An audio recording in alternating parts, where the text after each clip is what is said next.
meeting at the location listed above, which is 870 Colfax Avenue. Questions may be submitted beforehand to natalie.singer@bhas.org or presented in person during the public comment section as indicated in the agenda. Board members may be contacted through the emails listed below.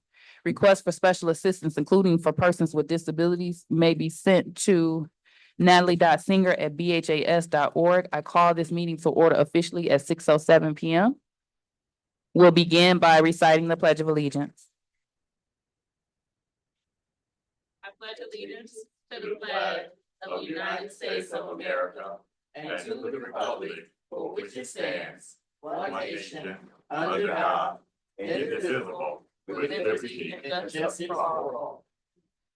Secretary Triplett, can you please call the roll? President Robinson, Yes. Present. Vice President Bowen, Present. I'm present. Secretary Triplett, present. Trustee Rocket Martin, Present. Trustee Doyle, Present. Trustee Gavin, Present. Trustee Bradley. Present. All right, so a quorum has been determined. Next, we have administration of the oath of office. So as you all are aware, we recently had an election season in 2024. Returning to the Board of Education is our former Vice President, Matthew Bradley. Our last current Vice President, Trenton Bowens, Trustee Rocket Martin, and our last active Secretary, Ronaldo Triplett. Because they have been re-elected as board members, they are required to do an oath of office for the new year. So at this time, we're going to have the administration of the oath of office for Bradley, Bowens, Rocket Martin, and Triplett. You all can choose to stand at your seats. Natalie, take it easy. This is Natalie's first time, so we got you. You have to stand, VP Bowens. And raise your right hand, please. Speak loud. And please raise your right hands and repeat after me.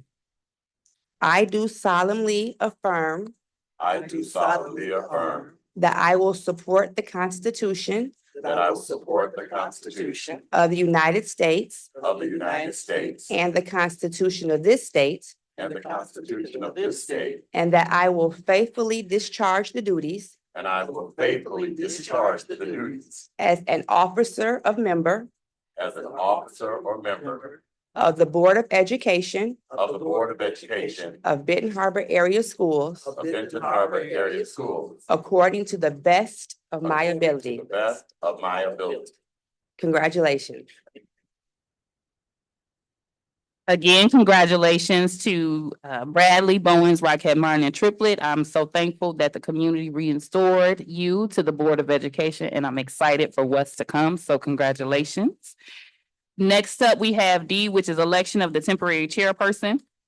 So being that I was president through 12/31, we have not elected a new president at this time. We have to elect a temporary chairperson, which is the past president or highest previous ranking officer, which is myself, to actually run the agenda until the election of a president. So at this particular time, I would ask, is there a motion? Madam President, Go ahead. I make a motion that we nominate you as acting chairperson of the. Is there a second or support? I second. The motion has been made by trustee Bowens and supported by Secretary Triplett. Any questions, comments, or concerns? Hearing none. Secretary Triplett? President Robinson, Yes. we still those people. Huh? I got these. I'm technically supposed to be trustee. Trustee Robinson, Yes. Trustee Bowen, Yes. Trustee Triplett, yes. Trustee Rocket Martin, Trustee Gavin, Yes. Trustee Doyle, Yes. Trustee Bradley, Yes. motion carried. All right, awesome. Next up, we have approval of the agenda. Tonight is our special meeting that is for the sole purpose of holding our organizational meeting, which is under board business as the first item of business. So at this time, I'll ask, is there a motion to approve the agenda? I so move. Is there a second or support? The motion has been made by trustee Triplett and supported by trustee Bowens. Any questions, comments, or concerns? Hearing none. President Robinson, Oh, you have the floor. have a concern. I don't see on the agenda the addressing of Kate being, the moving of Kate, and we were told that the superintendent would address that. So So is that, I there, would anticipate that would be in our Tuesday meeting, our standard business meeting. This is just our special meeting. will the superintendent have comments in this meeting, or are we only doing organizational meetings? Yeah, he has, comments. Oh, you removed comments? That was. Oh, you didn't make comments. Okay, so are you wanting to, that could be a topic under old business? We can get an update under old business? Can we add that to old business? Yes. Thank you. I would like to.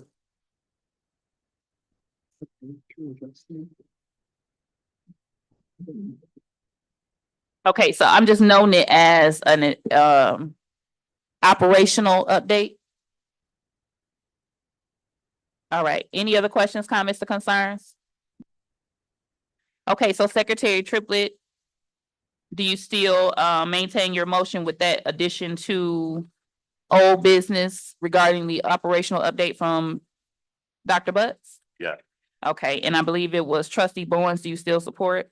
Yes. All right, if there's no further questions or concerns, Triplett, can you please call the vote? Trustee Robinson, Yes. trustee Bowens, Yes. trustee Triplett, yes. Trustee Rocket Martin, Yes. trustee Gavin, Yes. trustee Doyle, Yes. trustee Bradley. Yes. Motion carried. All right, up next, we have the review of our Board of Education norms for Benton Harbor area schools. We will treat each other with respect. We will listen to learn. We will refrain from side conversations. We will use our time wisely, starting and ending our meetings on time. We will challenge ideas, not people. We will ask questions when in doubt. There will be no surprises at the board table.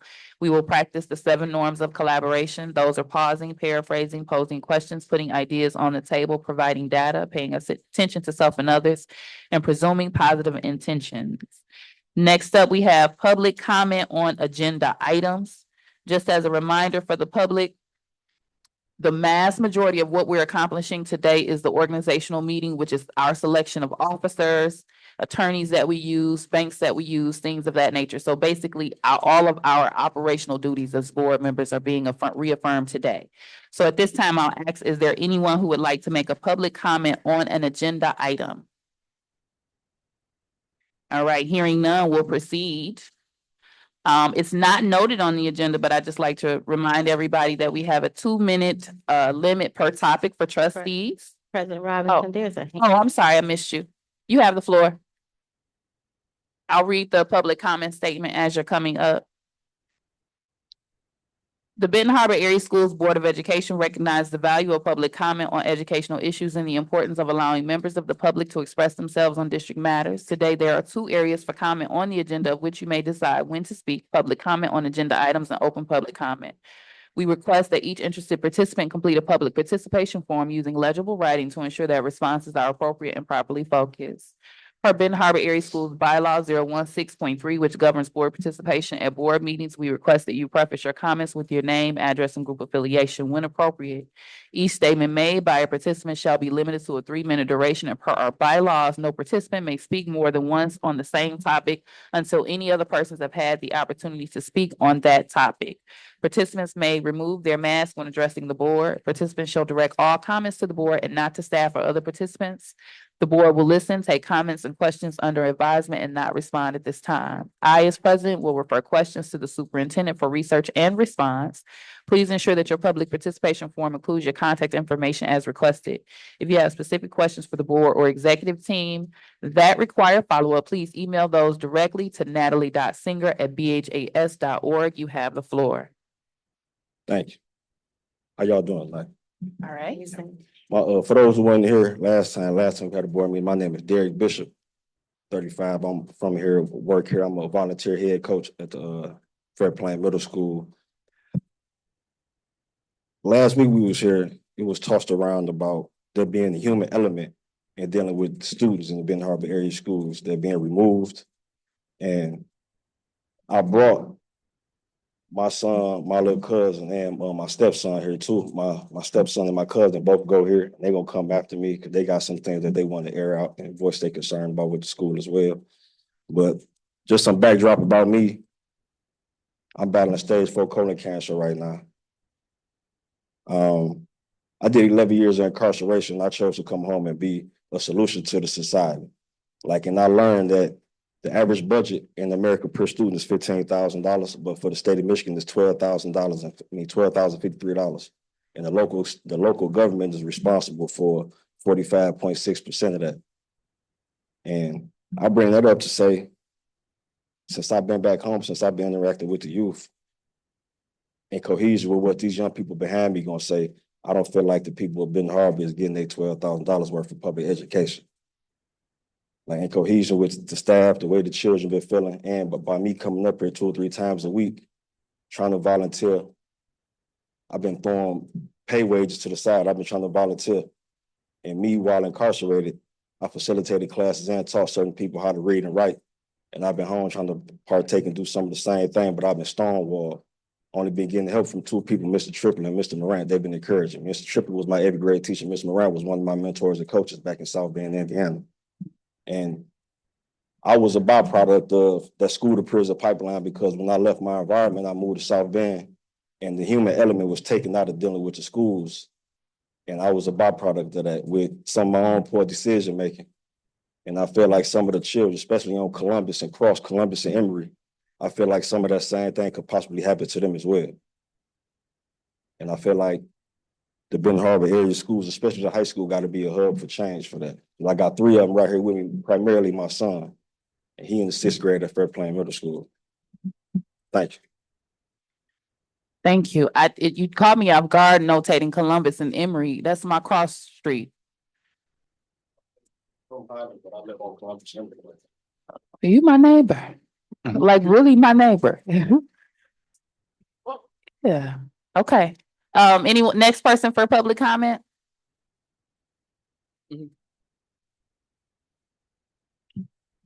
Hi, Hi. I'm Heather Mueller. Some parents had contacted me about CAPE, about moving CAPE over to the new building in a few weeks, over Intercare. And their concern was the behavior, and they had purposely moved their students from the high school for behavioral reasons, for fights and all of that. And now putting them back in the parking lot of the high school doesn't make much sense.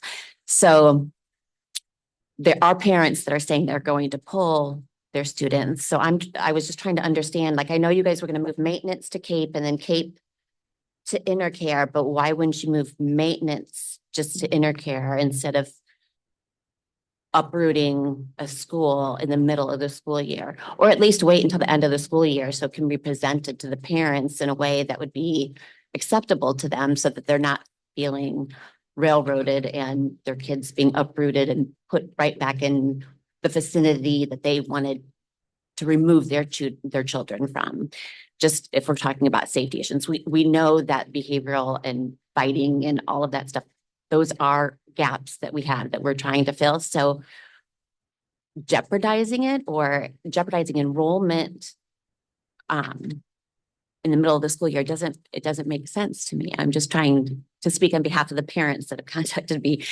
I don't have answers for them. So I don't know if you guys can provide those answers or have it make sense so that we're making sure that our students are safe and that the parents are comfortable with the decisions that are being made in the district about their children so that we don't lose more students. Thank you. Anyone else for public comment on agenda items? You have the floor. Hi, my name is Elijah Sheminda. I'm the senior pastor at Can Overflow you lift Church. the mic a little bit? Okay. My name is Elijah Sheminda. I'm the senior pastor at Overflow Church.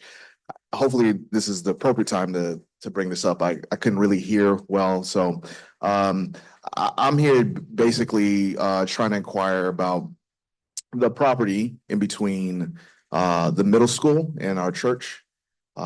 We have tried to figure out different ways that we can partner with the middle school to do some things in the community, as well as trying to figure out how we can figure out some ways to help our church. And so we've thought about different programs that we were been willing to invest in to see the kids flourish. Also, that space hasn't been taken care of in years. I've been the pastor. I took over as senior pastor there in December of 21. From my understanding, as we've been helping and working with the middle school, it's supposed to be a pathway. I think overflow is the safe spot in case of a crisis situation that happened at the middle school. But it's in shambles. And so anyways, we're trying to figure out how we can partner with the school to do more there instead of just letting it sit unengaged. So would love to find out more information how we can help. All right, if you could be sure to fill out one of the forms, so we have your contact information, and notate what you've said so that they have a good contact number for you. All right, thank you. All right. Anyone else for public comment on agenda items? You all can choose to speak now or later.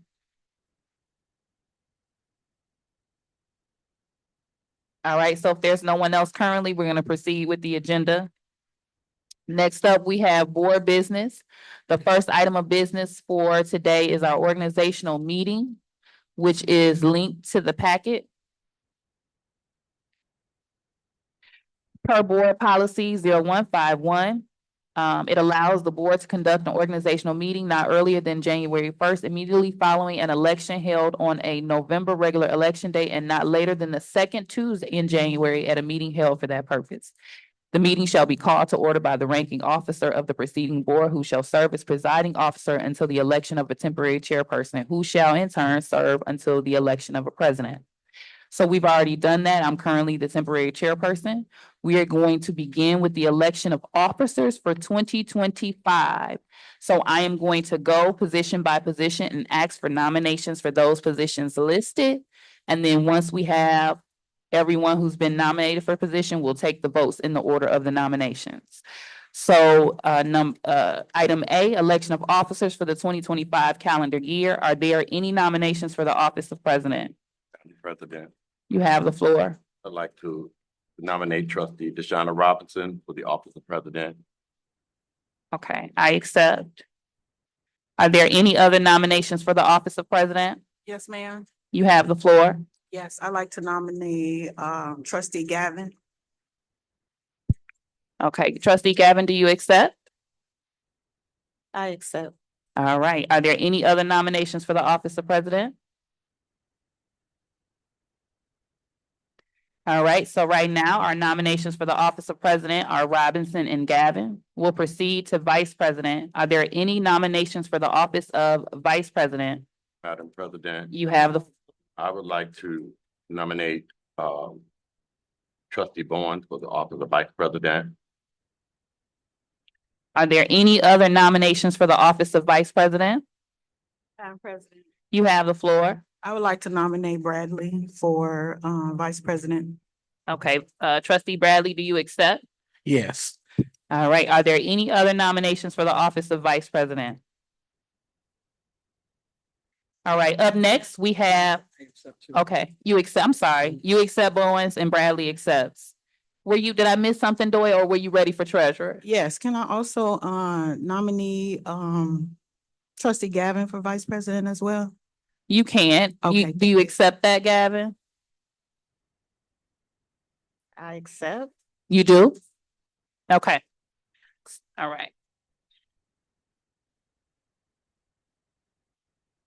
All right, so we currently, for the position of vice president, we have Bowens, Bradley, and Gavin.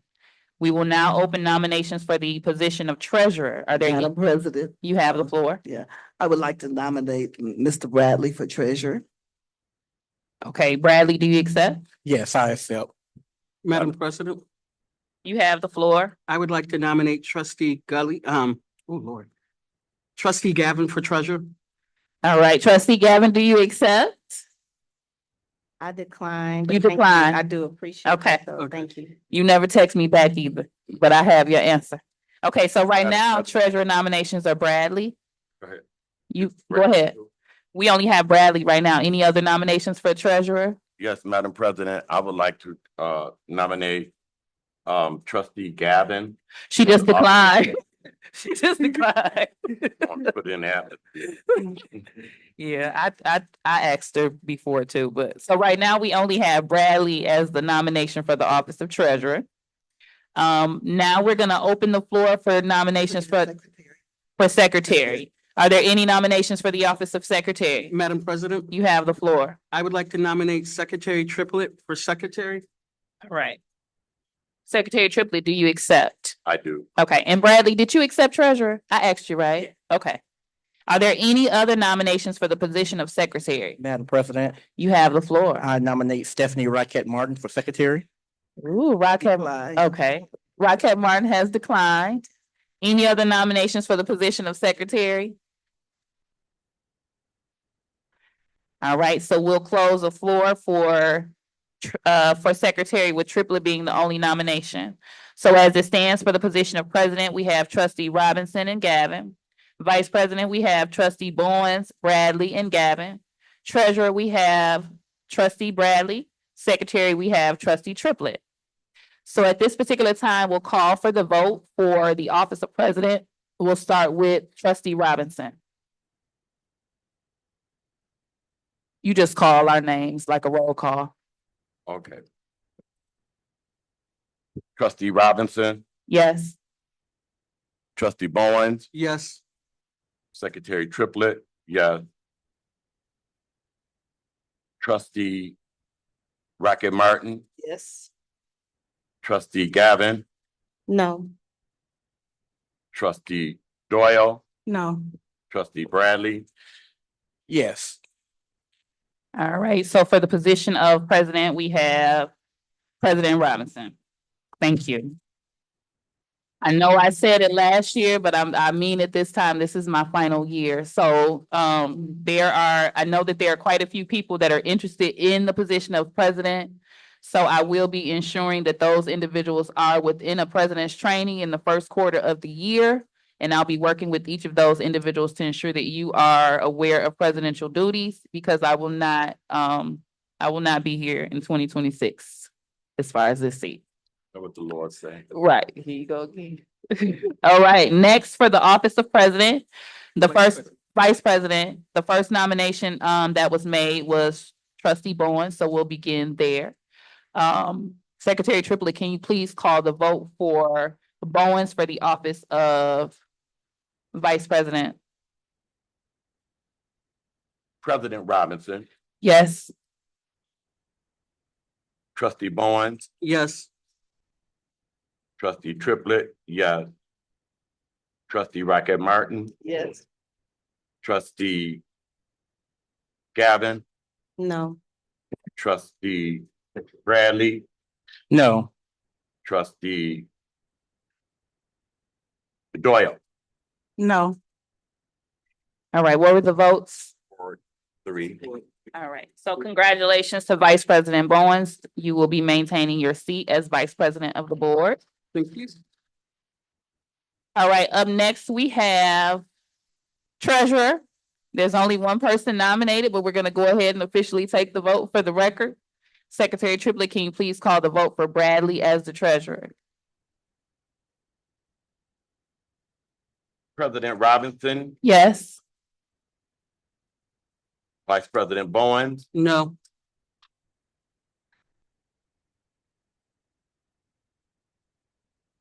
trustee Triplett, yes. Trustee Rocket Martin, Yes. trustee Gavin, Yes. trustee Bradley, Yes. trustee Doyle, Yes. All right, motion passes. Congratulations to Treasurer Bradley. Up next, we have Secretary Triplett, who is the only, Trustee Triplett, who is the only nomination for secretary. Can you please call the vote? President Robinson, Yes. Vice President Bowen, Yes. Treasurer Bradley, Yes. Trustee Triplett, yes. Trustee Rocket Martin, Yes. Trustee Gavin, Yes. Trustee Doyle. Yes. Carried. Motion carries. So congratulations to the newly elected officers for the 2025 calendar year. In the position of president, we have Deshauna Robinson. In the position of vice president, we have Trenton Bowens. In the position of treasurer, we have Matthew Bradley. And in the position of secretary, we have Ronaldo Triplett. Up next, the board president shall not preside over the meeting, so I'll continue to chair. Item B is membership in the legislative delegate to 2025 Michigan Association of School Boards. So this is the membership in and selection of the delegate to the 2025 Michigan Association of School Boards. So vote on membership to the Michigan Association of School Boards, MESB. Cost is for 7/1/2024 and June 30th, 2025 was $3,950. New rates are not available until 2025. So the way that I have it is I'm reaffirming that we want to maintain our membership, but then I also like for us to take the vote for our representatives. So is there a nominated representative for MASB? Madam President, You have the floor. I'd like to nominate Trustee Gavin as our representative, Michigan Association of School Board. All right, Trustee Gavin, do you accept? I accept, thank you. All right, are there any other nominations for representative? Madam President, You have the floor. I place myself as a representative. All right, so we have Bradley as the second option as representative. Okay, any other nominations for representative? I nominate myself as an alternate. You nominate yourself as an alternate. Okay, so I'll notate that there. Okay, so right now we only have, Or we can nominate ourselves. you can nominate, Okay. I won't decline. He's an President, active board member. Yes, I ma'am. know, I know, I'm I just, can rescind my nomination if Treasurer Bradley wants to do that. You sure? Yes. Are you wanting to serve as an alternate? I think that Trustee Rocket Martin already. Okay. Yes. Thank you. Okay, so what trustee Gavin just indicated is that she would like to remove herself, her acceptance of nomination as representative. So currently, as it stands, we have Bradley noted as the representative. And the alternate is trustee Rocket Martin. Is there anyone else that would be interested in serving as the representative of or the alternate? All right, hearing none, I'll read B as it stands. Membership in and legislative delegate to the 2025 Michigan Association of School Boards, which is MASB. We're currently taking a vote on membership to the Michigan Association of School Boards, MASB. The cost for 7/1/2024 through June 30th, 2025 was $3,950. New rates are not yet available for 2025, but they're expected to be comparable.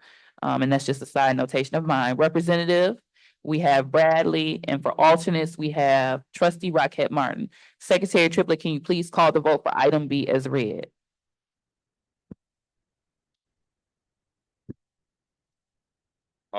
I have a question, Madam President. Yes. When it says for the alternate, do we just have to have one person as an alternate? I have no objection with having two. Yeah, I think that we had great representation last year in Trustee Gavin as well, and not to say that Trustee Rocket Martin, yeah, she was there as well. So I would like to, because those are important roles. So you want to put an alternate, you want to do a second alternate? Yeah, Okay. Gavin, do you accept the alternate? I accept. Okay. So, as it stands, I'm not gonna read it fully, but we have representative, as Treasurer Bradley and the alternate as Trustee Rocket Martin and Trustees Gavin. Secretary Triplett, can you please call the vote? President Robinson, Yes? Vice President Bowen, No. Secretary Triplett. Yes, Treasurer Bradley, Yes. Trustee Rocket Martin. Yes. Trustee Gavin. Yes. Trustee Doyle. Yes. Motion carried. All right, awesome. So as it stands, we are maintaining membership in MASB for another fiscal year, and our current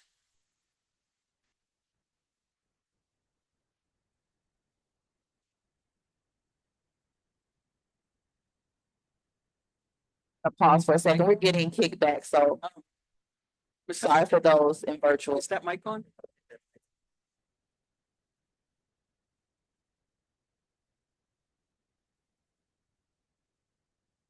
Okay, yep. Thank you. Thank you. All right, so as it stands, we're maintaining our membership in MASB. Our current representative is Treasurer Bradley, and our alternates are Trustee Rocket Martin and Trustee Gavin. Up next is we did that. Yes. Okay.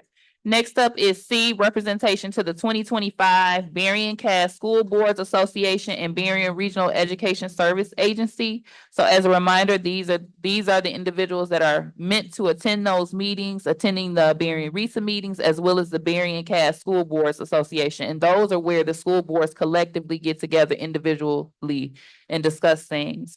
So is there a nomination for a representative? Madam President, You have the floor. I nominate Trustee Rocket Martin. I accept. Any other nominations for representative? Madam President, Yes. I nominate Trustee Angela Doyle. Trustee Doyle, do you accept? No, ma'am. Would you like to serve as an alternate? No, ma'am. Okay. Any other recommendations for alternate? Madam President, You have the floor. I would like to nominate Trustee Gavin as an alternate. Trustee Gavin, do you accept? Yes. All right. Any other alternate representatives? Okay, so as it stands, representation to the 2025 Berrien Cass School Board Association and Berrien Regional Education Service Agency. We're taking vote on Rocket Martin as the representative and Gavin as the alternate. Secretary Triplett, can you please call the vote? President Robinson, Yes. Vice President Bowens, Yes. Secretary Triplett, yes. Treasurer Bradley, Yes. Trustee Rocket Martin. Yes. Trustee Gavin, Yes. Trustee Doyle, Yes. motion carried.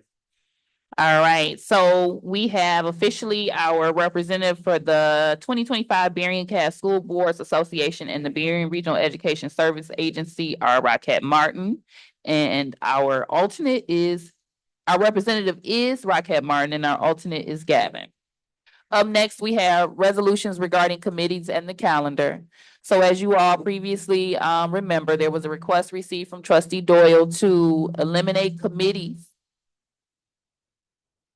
entirely and to go to committee of a whole. We've also had conversations with other trustees indicating that they did not think that the work sessions were productive. So what you will notice, I'll read it through, but what you'll notice is number 2, there are 2 options. The first option, 2A, eliminate individual committees as they stand and maintain work sessions, which will serve as committee of the whole. That's the option. Or there's an option to eliminate work sessions. This does not impact the committees that's following in a vote. So I will read the resolution as it stands, and then I will ask for a motion. And you select whether you're going with 2A or 2B, and then we will take the vote. So this is staff report D1. This is D1. So, Madam President. Yes. If I just heard you correctly, you said you're gonna read it and we say if we want to go with D1 or. Whoever makes the first motion, they let me know whether they're Okay. going with 2A or 2B. Okay. Okay. Resolution to eliminate or retain work sessions. The Benton Harbor Area Schools, Berrien County, Michigan, the district. A meeting of the Board of Education of the district, the board, was held in Benton Harbor High School Library within the boundaries of the district on the 7th day of January 2025 at 6:00 p.m. The meeting was called to order by Deshauna Robinson. We would notate the members present. The following preamble and resolution were offered by whoever makes the motion and supports it, your name will go there. Whereas the Benton Harbor Area School Board of Education may hold work sessions to conduct board business in accordance with Board Policy 0122. Board Policy 0122 provides that the board may change board procedures and any other matter related to effective functioning of the board. 2, pursuant to Board Policy 0122, the board may eliminate work sessions to ensure the efficient functioning of the board. Now therefore be it resolved that 1, in previous school years, the board has held work sessions to conduct board business. 2, it is recommended that the board, and the person making the motion is going to choose one. 2A, eliminate individual committees as they stand and maintain work sessions which will serve as committee of the whole. Or 2B, eliminate work sessions. President Robinson. Oh, I'm sorry. 1 second. 3, all resolutions and parts of resolutions insofar as they conflict with the provisions of this resolution be the same and are hereby rescinded. Now, I would like to also make sure that you guys are aware there is a suggestion to merge the committees that come in D2. So D1 is not, if you go with 2A, then you're going to committee of the whole and eliminating in committees. If you go with 2B, you're just eliminating work sessions. It does not impact the committees that's coming on the next vote. Okay. Trustee Gavin. Needs to President Robinson. Yes. Okay, so I would like to make a motion to support D1 option 2A Okay. with the amendment that we structure the work session to address committee needs. So that's how it's worded. Eliminate individual committees as they stand and maintain work sessions, which will serve as committee of the whole. So Yes. you are making a motion for D1 with the selection of 2A. Yes. Is there a second or support? Second. Okay, so the motion has been made by trustee Gavin and supported by trustee Doyle and Secretary Triplett. I'm opening the floor now for your question. Okay, this resolution G1 seems kind of loaded because on the other side, we talked about, then you got D2, Mm-hmm, where you talk about committee. mm-hmm. And I think that it is critical that first and foremost, that we understand what it is, what a committee as a whole is and how that looks. You know, to just up and make that decision. I'm not against us eventually going to committees as a whole, but I feel that it is imperative and it would be very irresponsible for us to make this decision as a committee of a whole, and this board has not been trained in such. It does not have enough, we do not have enough knowledge because committee of the whole requires training. It requires understanding of what it is that we're doing. And so, and I think that it needs a little bit more discussion. I've had an opportunity to talk to some of my colleagues about it and how it would look. So I would be in support of it if we saw it. If we had an opportunity to see how it worked. If we, because one thing that you have to have in order for you to do a committee as a whole, up top has to be extremely structured and on point. And the Board of Education must be trained or we're just going to have chaos. And I do understand where, as one of my colleagues expressed, that, we're here for 3, 4, 5 hours with committees.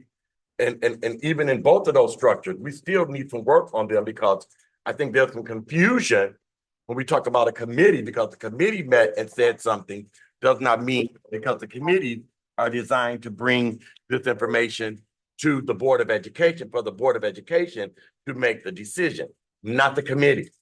It does not have that power to make any decision.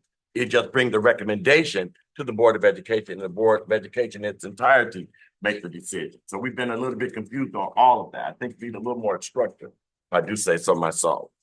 All right, any other comments from the board? Trustee Bradley? I look at it as an efficiency thing.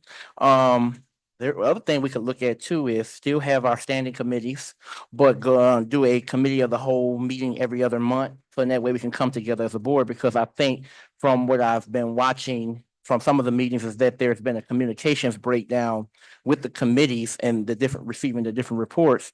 Okay. So I think it would be, we could look at the option of having a committee of the whole every other month, and that way we all could come together and say, okay, this is what's going on, X, Y, and Z, but still also have our standing committees, because our standing committees, that's where our superintendent and the cabinet, we can get, to talk to them and see what they're getting ready to present to the general population of everything in the district. And because we don't get that view of what's going on from day to day. So that's what I'm thinking with that. That's how, one thing, my suggestion. Vice President Bowen. And did I call you Treasurer Bradley? Treasurer Bradley. It's okay. All right, Vice President Bowen. So I support keeping committees. And I will not support this resolution. Reason being, when you look at the structure of government and our local government, we have committees. When you look at county government, they have committees. When you look at the state government, they have committees. When you look at the federal government, they have committees. Committees work. It's just, I think we have to make sure we're doing the work and we're meeting and making sure that they work. But that's how you vet stuff out. You get it out there and you get it to the thing. Now, as Treasurer Bradley said, it could be a communication, but I just think the structure that we're in right now and what we're going through as a district, it's vital for the committees. And if I'm confused, I thought we do meet as a whole, correct? A committee as a whole, twice a month, correct? Madam President? Point of order, Madam President? My apologies. So I'm sorry, Secretary Triplett was asking me about 2A and taking off the elimination of individual committees. That is written in that manner because that was the specific request from Trustee Gavin and Trustee Doyle. So, okay, my question is, don't we meet as a committee as a whole already twice a month? So it depends on whether you consider that the work session, like we do a work session, but it's not a committee as a So I whole. think when we voted for the work session, I was under the impression that was a committee as a whole, where we would get information, and then that next week, we were supposed to just come to vote. Right, so the work session, the purpose of a work session, it doesn't necessarily mean you have committee of the whole, because it is like a committee of the whole, but because we have individual committees, we haven't been treating it as that purpose. So we've been coming in and just going through things, going through the work session materials, sitting here for 3, 4, 5 hours. That second meeting should only be an hour tops, the regular board meeting, because it's only for the purpose of taking votes. What has made our meetings ineffective is that the second meeting is then another 2, 3, 4 hours with the same questions that were asked during the work session, with the same concerns, the same conversations. So we have duplicate efforts that are being made. And so that's why 2B is on there, which I know we're just having a conversation about the motion for 2A, but they're separate things, similar but separate. So I'm confused then, what is a committee as a whole? Is that where, Committee as a whole is when you do not have individual committee meetings. When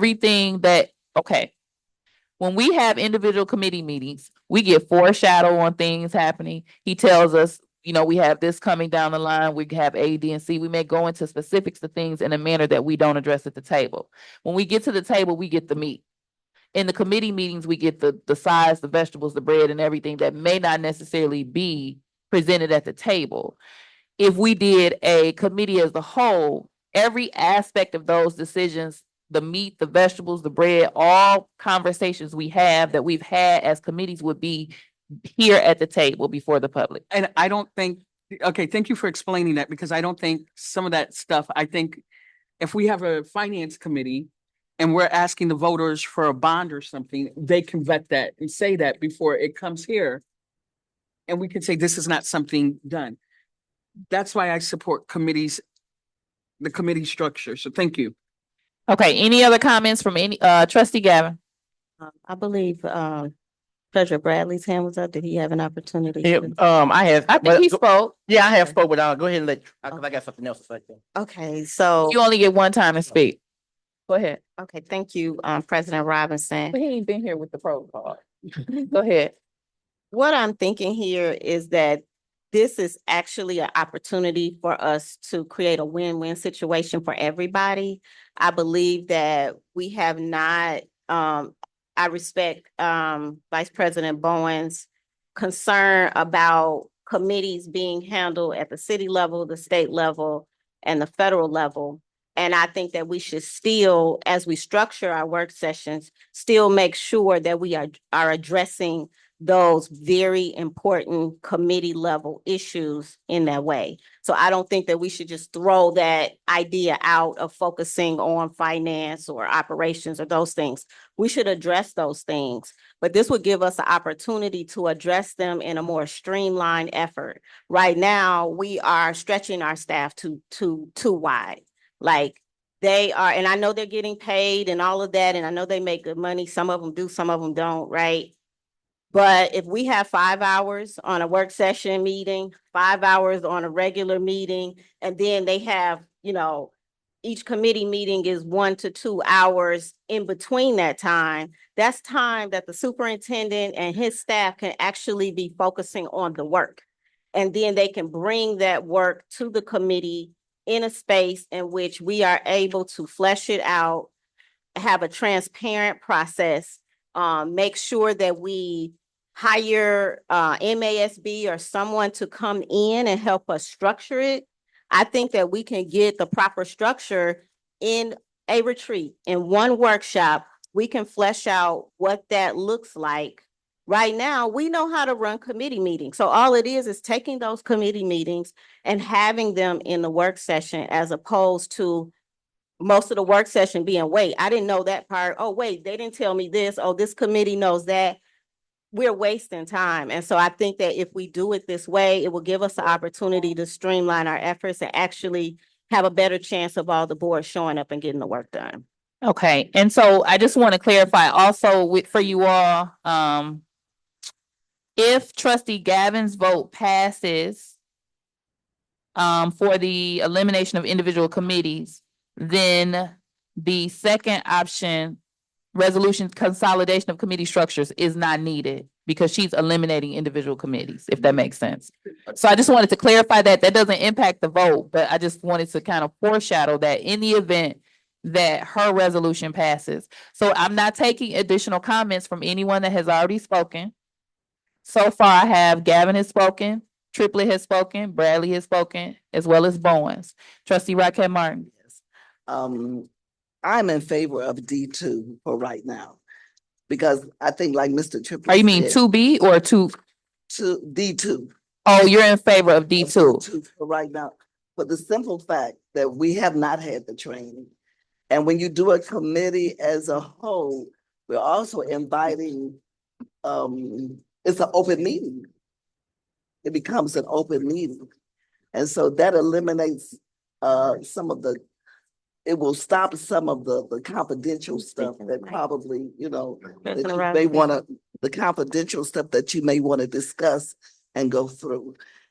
I think if we could do D2 and restructure our committees, facilities and finance, they go hand in hand together. Then you have this curriculum and student support. They go hand in hand together.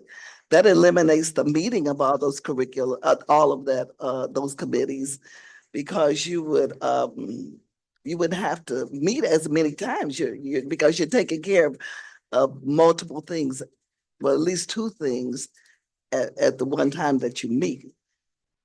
But I do think, like Mr. Triplett said, we need some training. I think we would need some training, just to even see how it looks. Because I've taken the committee structure training a couple of times, and they do say something about the committee as a whole, but it would be nice to see what that actually looks like.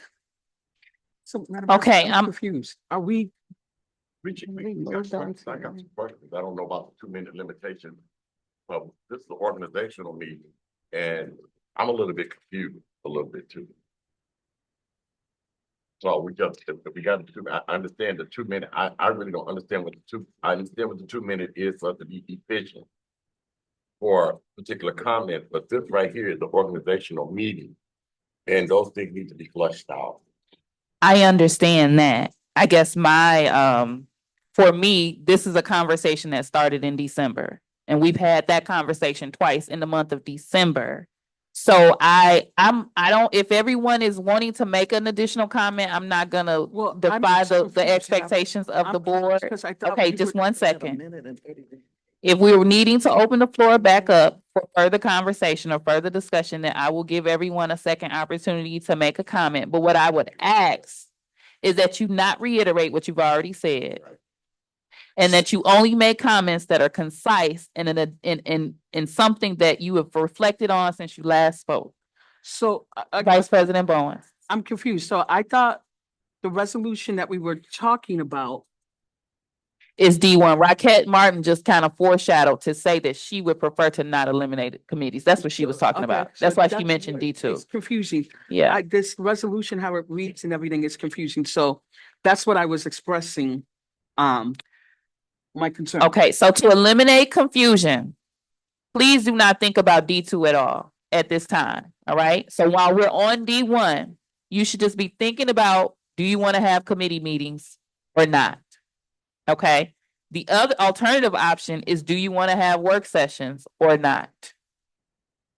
Right now, the only thing that you need to vote on is whether or not you want to eliminate individual committees as they stand and maintain work sessions, which will serve as committee of the whole. That is the vote that's on the floor now. Secretary Triplett. This is where it gets loaded. It's almost like pushing it down. Committee of a whole, committee of the whole is almost pushing it down when you pick. Because here it says eliminate individual committees as they stand and maintain work sessions, which will serve as committee of the whole. And then the second one is eliminate work sessions. So we need to determine, I think that's why I said the first part needs to be, are we going to have work sessions or are we not going to have work sessions? Because this right here, if you vote for 2A, that means that you have voted to continue with work session and you voted to eliminate committee. So that's 2 or 3 things stacked up in this one. I understand that, and I will reiterate, that is because that is the request that was made by trustee Gavin and trustees Doyle. They have specifically requested to eliminate committees entirely and do the committee work within the work session as committee of the whole. So that is why it is written that way, because there are 2 board members that are interested in that. If it is throwing you all off that I have eliminate work sessions there, I just tried to kill 2 birds with 1 stone, because there are also trustees that communicate that they are tired of work session, that they are time consuming. And so if, for example, if the board was to go with elimination of work sessions, for example, then we would go with 2B. And then once we get to do D2, we would decide if we want to merge committees or leave them the same. D2 doesn't have to pass. I just provided that as an alternative option for trustee Gavin's expressed concern about having pointless meetings that waste time. Okay, so I'll close with this. And we talk about having those meetings, that's a waste of time. Because this year, I'm just gonna move forward and keep it clear. We have sat at this table, meeting after meeting, where things were not prepared for us to be able to make the right decision over and over. Where we have to step out, review, redo, we add. The next week we come back, we've had the work session. The next week we come back, it's something that's been added that we didn't discuss. So we just have to be honest that we're going to talk about this.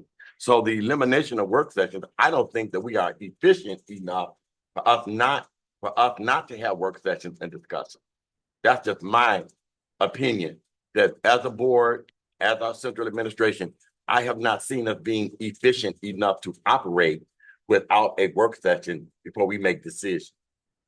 Okay, so as stated, the only vote that's currently on the floor right now is 2A, which is to eliminate individual committees as they stand and maintain work sessions, which will serve as committee of the whole. Trustee Gavin. Thank you, President Robinson. I think that, honestly, I think that there's some good ideas in both resolutions, and I am listening to my colleagues and them wanting a workshop or some training so that we can make sure we do it right. I really do feel like there is a way to take your idea of combining those committees and then also a way of having those committees structured in a way that we could get it done in a night. And if we have some private things, we have a closed session. And then, there are ways for board members to discuss things as long as they're not violating the quorum. I just feel like, I'm starting to feel like this organizational meeting might not be enough to really hash it out. And I feel like in order to really do it, we need a consultant who has done it along with the documentation that we would use to facilitate it. So I'm really in favor of it happening, but I don't want it to be, let's rush, take this off the table, take that off the table. I still want to do committees. I do want to get it done in a night instead of scattered all through the month like that. And I would like to have a different avenue for us to be able to discuss kind of it, maybe in a workshop environment that's facilitated. So I would like to recommend tabling my motion.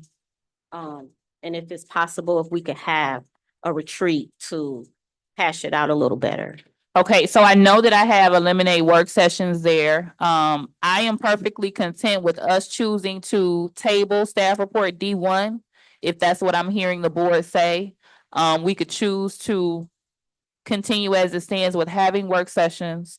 We'll get to the committee structure in D2, but we can always come back at the end of February or within the month of February after we've gotten trainings on committee of a whole and decide if we want to make these changes then. They both of them, Madam President? We just wouldn't vote on D1 at all. We wouldn't make Okay. any changes right now. Yeah, no, I was saying if we just eliminated from, I was thinking what trustee Gavin was saying is that we put this on hold, That's what she's saying. So what I'm asking, is there a motion to table D1? just D1. Yeah. That's Is there a fine. motion? That's your motion. Okay. So trustee Gavin has made a motion to table D1. Is there a second or support? Second, The motion has been made by trustee Gavin and supported by Vice President Bradley. There's no discussion on a request to table. Secretary. President Robinson, can we put a date on it, like table it until, Yep. What date do you want to set? how soon can we get a retreat in? I think we can get a retreat in this month if you guys are willing to have that extra meeting. Okay. Okay. So table it until the 1st of February? We can table until our February regular board meeting. Yes, please. Okay. Okay, so the trustee Gavin has clarified that her motion is to table is until the February regular board meeting. Trustee Bowens, do you support? yes. All right, so the motion to table has been made by trustee Gavin and supported by Vice President Bowens. Secretary Triplett, can you please call the vote? And this is to table D1 until the February regular board meeting. President Robinson, Yes? Vice President Bowen. Yes, Secretary Triplett, yes. Treasurer, I gotta get this in my head. Treasurer Bradley, No. trustee Rocket Martin, Yes. trustee Gavin, Yes. trustee Doyle, Yes. motion carried. All right, so D2 was just me. It wasn't that I necessarily agreed with trustee Gavin, but I just tried to provide an alternative option to try to be more efficient with the committees. So I'll read the entire resolution, but if you would turn to the back page in number 2, this is how I'm recommending we do the committees. So I would recommend consolidating facility and finance into facility and finance operations. B, I would recommend joining curriculum with student support services. It hasn't been its own committee, but there's kind of been a gap in there. I think that they go great together. We already have policy and discipline together. And then three, I know that this is a hot topic. So I'm not making a recommendation myself. The person that makes the motion will either want to maintain or eliminate the Human Resources Committee. I know that trustee Rocket Martin has expressed some concerns about the HR committee. So because of that, I left it as an option to either stand alone or be eliminated. I did request that Dr. Butts get feedback from MASB because trustee Rocket Martin has always mentioned the training that she attended in MASB where they have concerns about human resources. And so if you would look in your packet directly after your agenda, there was some insight regarding human resources as a committee. And Dr. Buss, if you want to speak to that, I'll read. So one paragraph, it says the most frequently cited argument against using standing committees is that they tend to usurp administrative responsibility and therefore interfere with the working relationship of the full board and the superintendent and staff. This is particularly an issue when the school board has an HR committee, as MASB has always advised school boards that they're responsible for hiring and supervising one employee, the superintendent. HR committees tend to get board members involved in personnel matters that are traditionally handled by the superintendent and other administrators.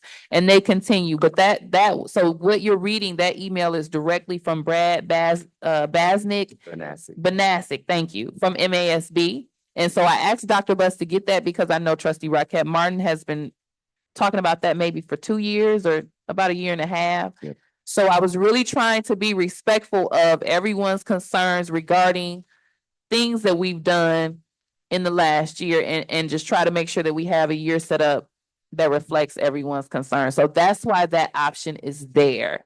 So I'll take a moment just to read through the resolution, and then at that point, I would ask for a motion, and you're going to determine whether or not you want to eliminate or maintain human resources. So the Benton Harbor Area Schools, Berrien County, Michigan, the district, a special meeting of the Board of Education of the district, the board was held in Benton Harbor High School Library within the boundaries of the district on the 7th day of January, 2025 at 6:00 in the PM. The meeting was called to order, yada, yada, yada. So I'm gonna jump down to the whereas, not trying to be disrespectful. Whereas one, the Benton Harbor Area Schools Board of Education is authorized to form board committees pursuant to Board Policy 0155. The president is authorized to appoint as soon as the organizational meeting as practical board members to standing committees where they shall serve a term of 1 year. Two, pursuant to Board Policy 0155, the board may merge or eliminate committees at a board meeting. Now therefore be it resolved. One, Benton Harbor Area Schools Board of Education currently has the following board committees: Facilities, Finance, Curriculum, Student Discipline and Policy, and Human Resources Committee. Two, effective upon approval of the board, it is recommended that the following committees be consolidated: Facility and Finance Operations, Curriculum and Student Support Services, and Policy and Discipline. Three, it is recommended that the board maintain or eliminate the Human Resources Committee. Four, all resolutions and parts of resolutions insofar as they conflict with the provisions of this resolution resolution B and the same are hereby rescinded. So at this time, Madam President, you have the floor. I would like to make a motion on staff report D2. I would like to. I would like, with that resolution, it is recommended that the board maintain the Human Resource Committee. Okay, so trustee, Vice President Bowens is putting a motion on the floor to support D2 with the restructuring of the committees as noted with maintaining the Human Resources Committee. Is there a second or support? The motion has been made by Vice President Bowens and supported by Secretary Triplett. Questions, comments, or concerns? I'm opening up the floor. Rocket Martin. Yeah, Madam President, I would just like to say with the Human Resource Committee, we have only one employee. The other part of that is those committees are public. And when you discuss personnel issues, they are private. And so to have that committee discussing, because private issues in public is a problem. It's a problem. All right, Vice President Bowens. Madam President, the reason why I support staff report D2 is, we don't just discuss personnel matters. Well, let me rephrase that. We discuss like improving staff morale, the quality of making sure that this is a learning environment. Not just making sure it's a right fit. And before they bring things to the board, we're trying to find ways how we can improve the mind, body, and spirit of our staff members. And when we have complaints or situations, we discuss it. It's been time since we've been on the committee. We have not really discussed it. And I hear it's not our job. However, the taxpayers have voted us, and these are our teachers. When we walk into buildings, we're the first ones. They're not reaching out to the superintendent. They're reaching out to us, whether it's a Facebook message. If you walk into the building, and that's where we're able to make recommendations and stuff to them. So that's why I support it. I understand the concerns that it can be breaking laws. And I understand that if we try not to do that or discuss the person, I understand that. And I think that that committee is needed, especially with the time that we're in right now as a district. What time? So I would prefer to allow any people who have not spoken, and then if there's any second comments. Secretary Triplett. I, again, first of all, I don't think that, the office right now is strong enough within itself, the personnel for the last 2 years. Majority of our issues has come out of human resources. Major issues have come out of human resources. When you look here, where you got to read it in its entirety, and I want to say to the Board of Education that the Michigan Association of School Boards only make recommendations. Each district is different. So just because they say it does not mean so, that is so. If you go down and it says following, and they talked about how the board with the Human Resource Committee, it says following a trial court decision that favored the school district because they were in compliance. So you have to read things in its entirety and not just on a surface. And from what we're talking about as a committee of the whole, we must inspect what we expect. I think the problem that we have is people struggle with accountability. People struggle with confidentiality and how that looks. And so if we're going to have these conversations, let's keep it real.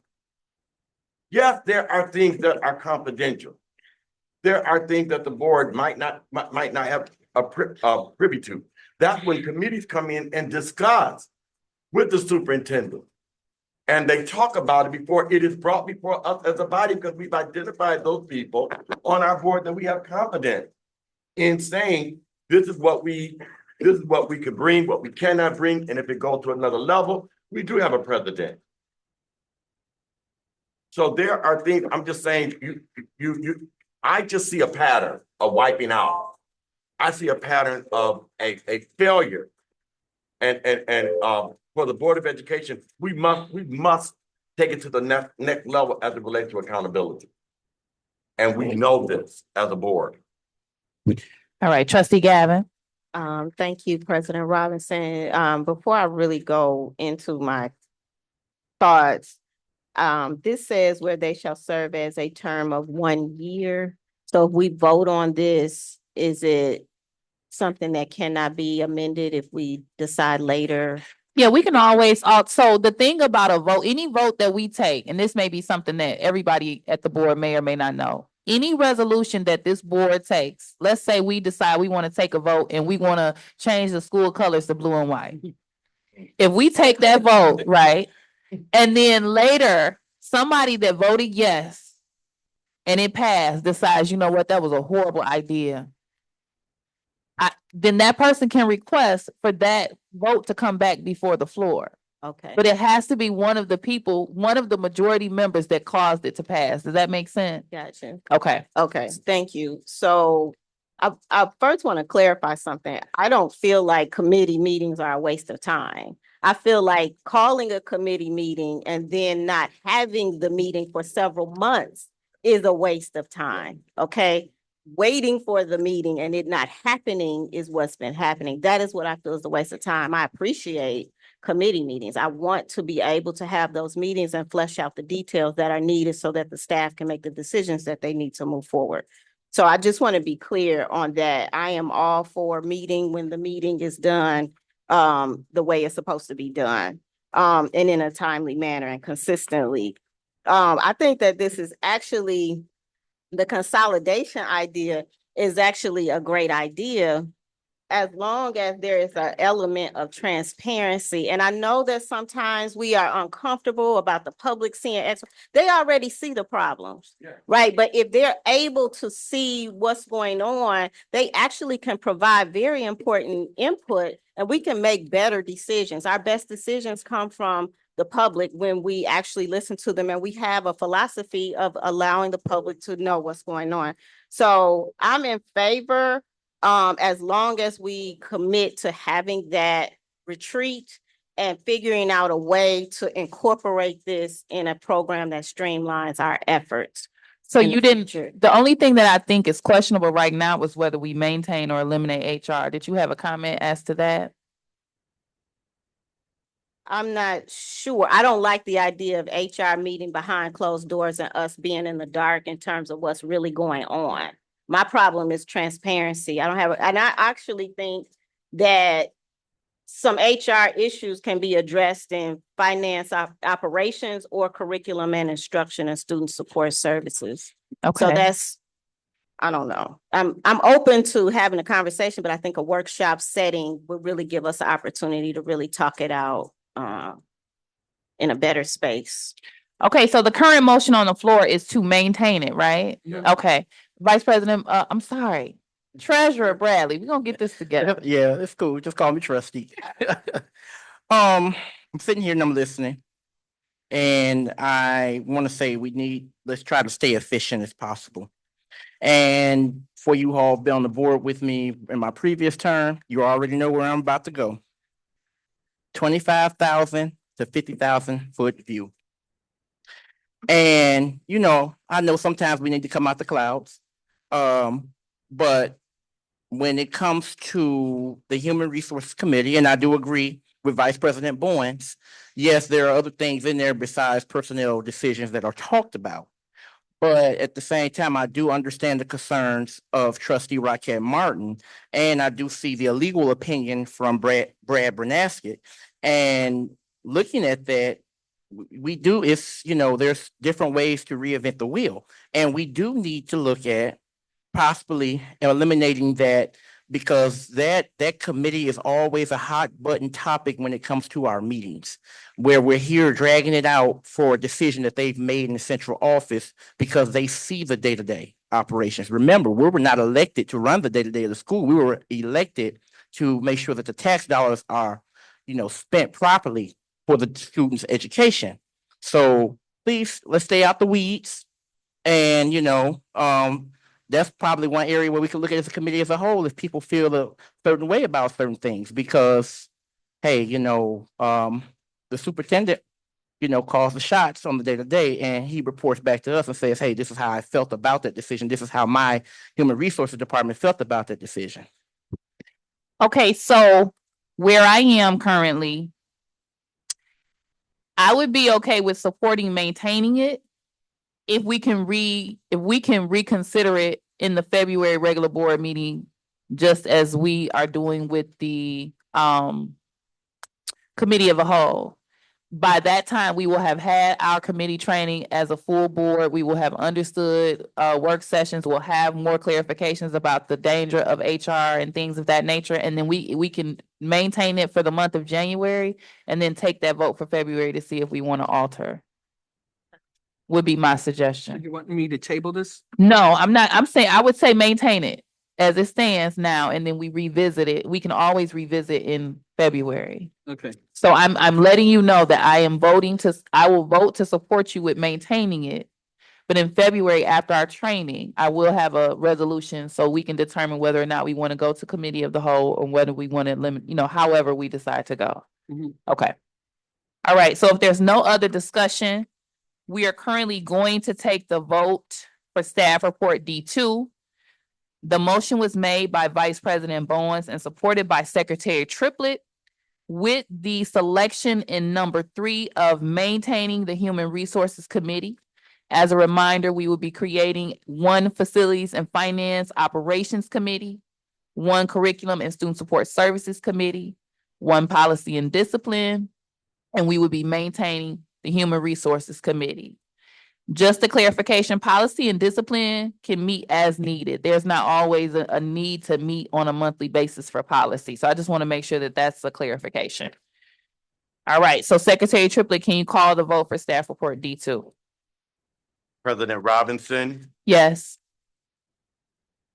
Vice President Bowens. Yes. Secretary Triplett, yes. Treasurer Bradley, No. Trustee Rocket Martin, No. Trustee Gavin, Yes.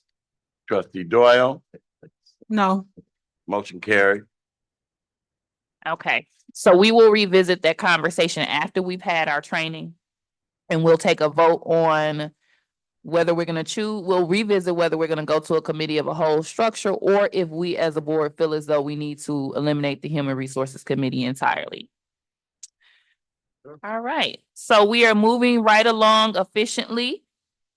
Thank you to the board for working through letter D and making decisions that reflect the will of the board. Up next, we have approval of our bylaws, our dates and times and place of our meetings.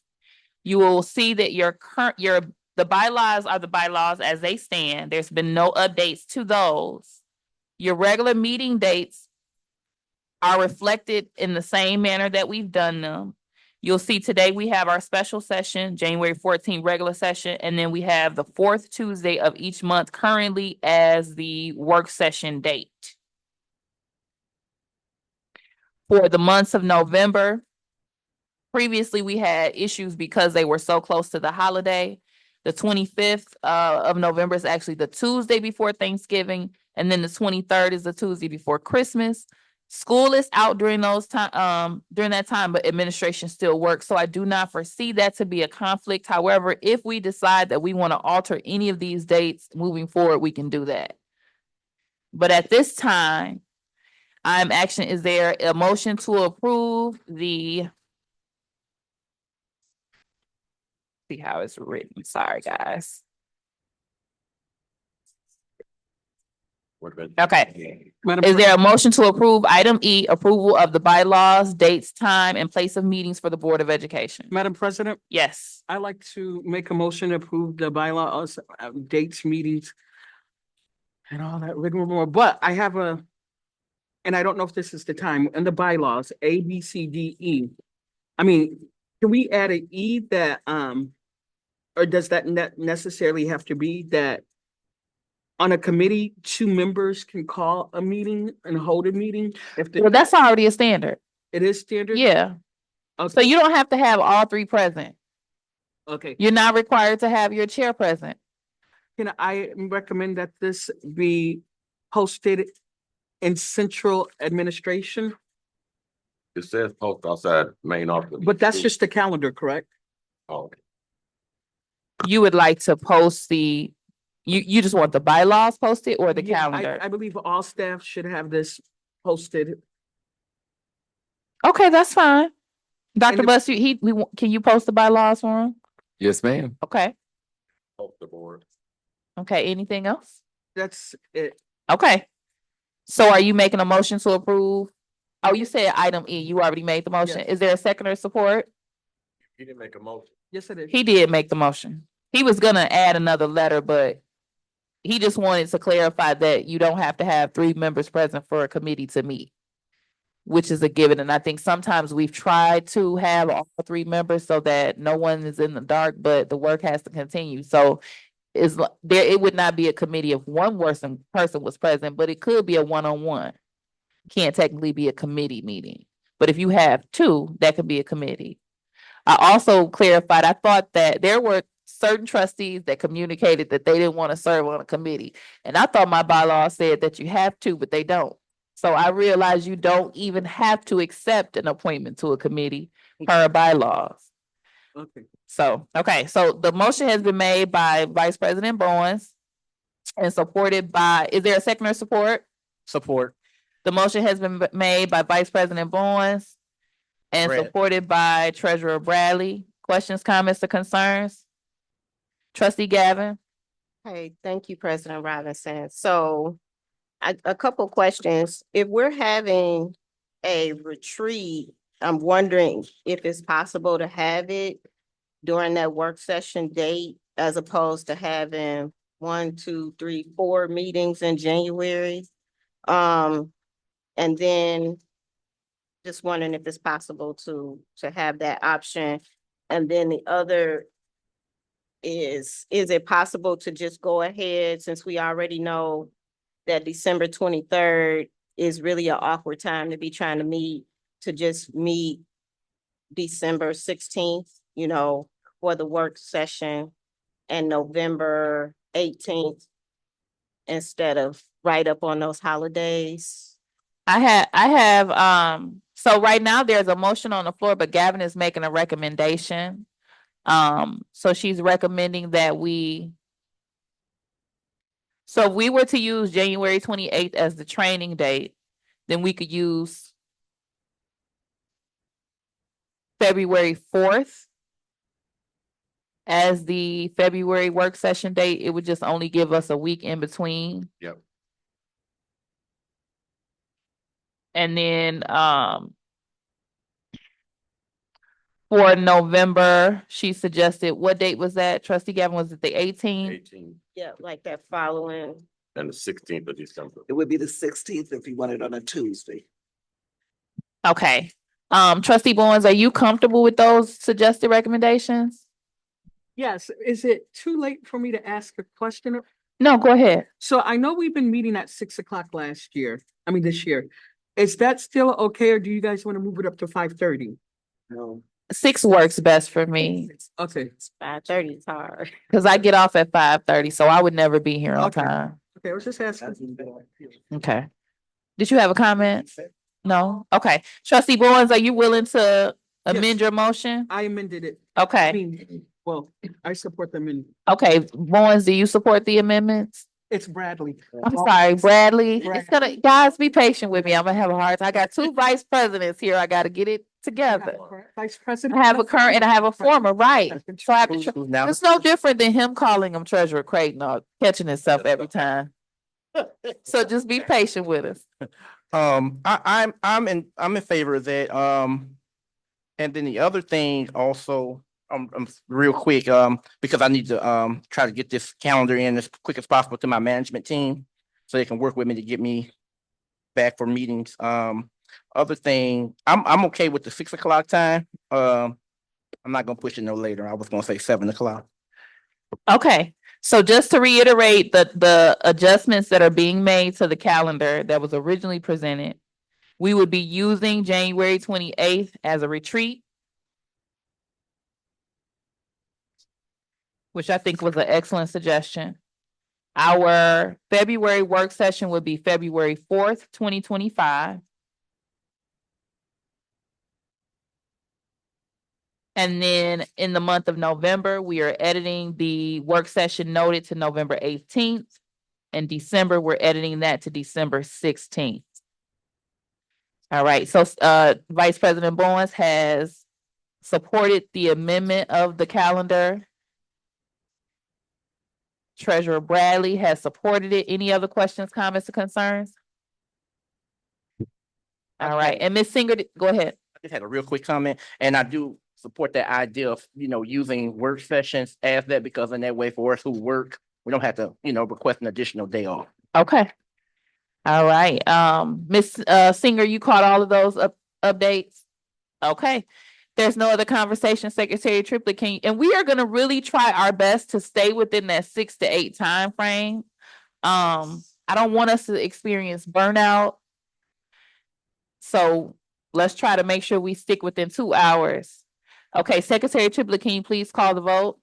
President Robinson, Yes. Vice President Bowen, Yes. Secretary Triplett, yes. Treasurer Bradley, Yes. Trustee Rocket Martin. Yes. Trustee Gavin. Yes. Trustee Doyle. Yes. Motion carried. All right, up next is the Bank Depository and Agents Resolution. I will read this through.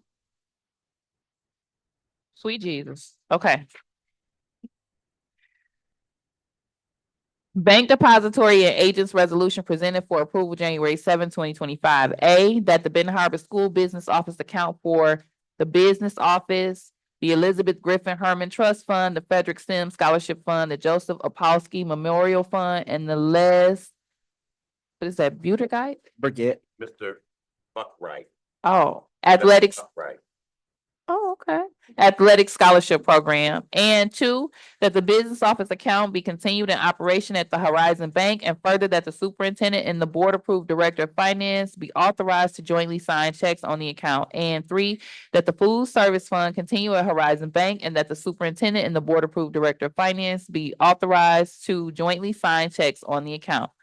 B, be it resolved that Horizon Bank be and is hereby designated as the depository of this district general fund, payroll, and invoice accounts and all other accounts listed below, and that funds so deposited may be withdrawn upon a check, draft, or wire transfer. Be it resolved that funds so deposited may be withdrawn upon a note or order of the district. Be it further resolved that all checks, drafts, notes, or orders drawn up against the said accounts be signed by their respective authorized signers as indicated below, and that no checks, drafts, notes, or orders drawn against the said bank shall be valid unless so signed. The general account is at Horizon Bank. Signatures, of course, are Dr. Buss and Angela Bar Carter for all. The Albert Nisha Ellington Memorial Fund is at Horizon Bank. Food Services account, Horizon Bank. HRA account, Horizon Bank. Invoice account, Horizon Bank. Benton Harbor Area School Superintendent Scholarship account, Horizon Bank.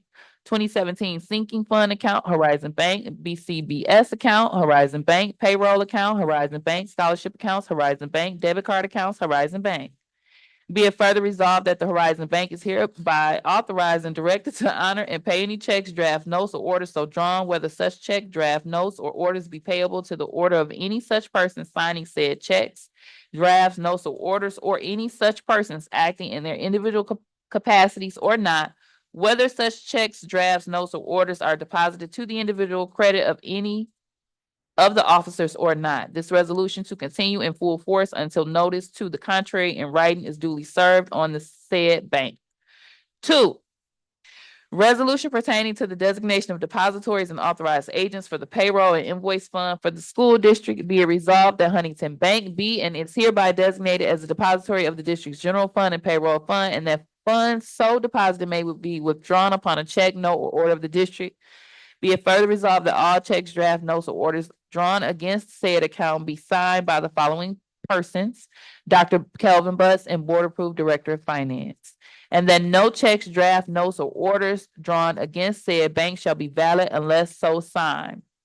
Be it further resolved that all checks, drafts, notes, or orders drawn against said accounts be signed by General Fund at Huntington Bank, Dr. Butts and the Director of Finance, Brock Carter. Payroll account, Huntington Bank, Dr. Butts and Director Carter, Brock Carter. Student Activity Fund, Huntington Bank. Dual signature, Kelvin Butts and Director of Finance, Angela Brock Carter. All right.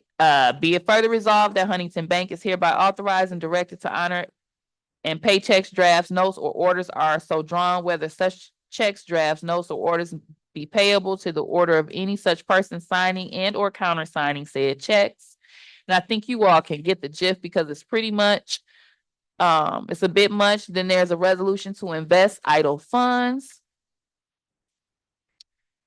Madam President, Yes. I make a resolution to approve everything you just said. And I support. You make a motion to approve the bank depository and agents resolutions? Yes, Okay, is there a second or support? I support. All right, so the motion has been made by Bowens and supported by Bradley. Any questions, Mhm. comments, or concerns? Madam President. Yes. I have a question. There was a fund, and I don't know if it was the field trip or fund, that it was money that was used, that was supposed to give history or information. Yeah. What is that fund? I'm not familiar. I believe a couple of years ago, about 6 or 8 years ago, they did calendars and they educated people about the calendar, and it was a special fund. I don't see. About the history of who? I think. There was a history fund, a fund that there was money involved in it. And it was in a partnership also. Well, when Priscilla, Tobias, they came in and worked with our students, did an amazing calendar, a powerful calendar. And it was paid for through that fund. And so we could find out exactly what it was, but it was something that was left to the district. Thousands and thousands of dollars that was left to the district. The other question I have, are we just holding on to some of these accounts? Like the Ellington Memorial Fund, the Superintendent Scholarship Fund. When's the last time we gave scholarships out? And how much money is that? When's the last time the superintendent gave that? The other question I have is, why are we using Horizon Bank? Have we ever thought about using like Honor Credit Union or United? And we don't have to. I just wanted to know, that's a bank that's based in, and let me be careful, Indiana. I don't know. I mean, when we ask for people to invest in our communities, I'm gonna shut my mouth before I get myself in trouble, but I just want us to that was a few questions. Okay, so as it relates to the funds and things of that nature in the history account, I'm not familiar with that, with what you're referencing. And I know that I'm sure Dr. Buss cannot name out the last time that something was drawn from some of these older funds that were determined prior. But that's a follow-up that can be made to the Facilities and Finance Operations Committee in the meeting, if that's a concern. If we want to looking at alternative banks and things of that nature, that's always a conversation that committee can have with Dr. Buss, or he can have with the board at the table. I wasn't so right now we have any other questions or concerns? All right, so on the floor, we have an approval for the bank depository and agents resolution made by Vice President Blowens and supported by Treasurer Bradley. If there's no other questions, comments, or concerns, Secretary Triplett, can you please call the vote? President Robinson, Yes. Vice President Bowen, Yes. Secretary Triplett, yes. Treasurer Bradley, Yes. Trustee Rocket Martin, Yes. Trustee Gavin, Yes. Trustee Doyle, motion carried. All right, so our next item of business within the organizational meeting is the approval of law firms. This is item G. Approval of law firms. Our current law firms are Clark Hill PLC, Troon Law Firm PC, Secrets, Wardle, Lynch, Hampton, Truex, and Morley, which, as a reminder, is that was a lawsuit that we're merged into with multiple other districts. We rarely do anything ourselves with that, but it's attorneys that we've maintained because we're currently within that joint lawsuit with other school districts in the state. So is there a motion to approve item G with the approval of the law firms as noted, Clark Hill PLC and Troon Law Firm PC and Secrets, Wardle, Lynch, and Hampton? I make a motion to approve the aforementioned law firms. Okay, is there a second or support? I support. The motion has been made by Vice President Bradley and supported by Rocket Martin. Questions, comments, concerns? I'm sorry, what did I call you? VP. Okay, sorry. Treasurer Bradley and supported by trustee Rocket Martin. Any questions, comments, concerns? I do have, questions. You have the floor. Last year, this was a very sticky and contentious,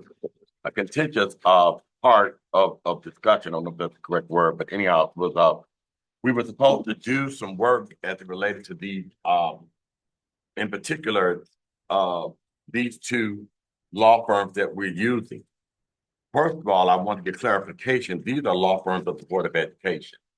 These are not law firms for the superintendent of Benton Harbor area school. And so I am very concerned and would like more information because if nothing else, they too know what their role and responsibilities are as it relates to the Board of Education. And so for us to have some clarification, we did not do the work that we said we were going to do. I really want to know, I've never seen a bill from any of the law firms. How much are we paying these people? And who has summoned these people to represent the Board of Education? How many times have Plume been called? How many times has Clark Hill been called? Because if anything ever come up, as we know, has been stated 1,000 times, that we have one employee. But it's a conflict of interest when the employee used the district attorney, the school board's attorney. So I want to know, I just want to put that out there and get some clarification and have some understanding of how that works, how much money has been spent from with both of these two organizations that we've had since I've been here for 4 years. And nobody has ever given us a report. And I know just for me, we've had several meetings where these law firms have been called to the table. I'll leave it there, but I just want to put that on the record. Trustee Gavin?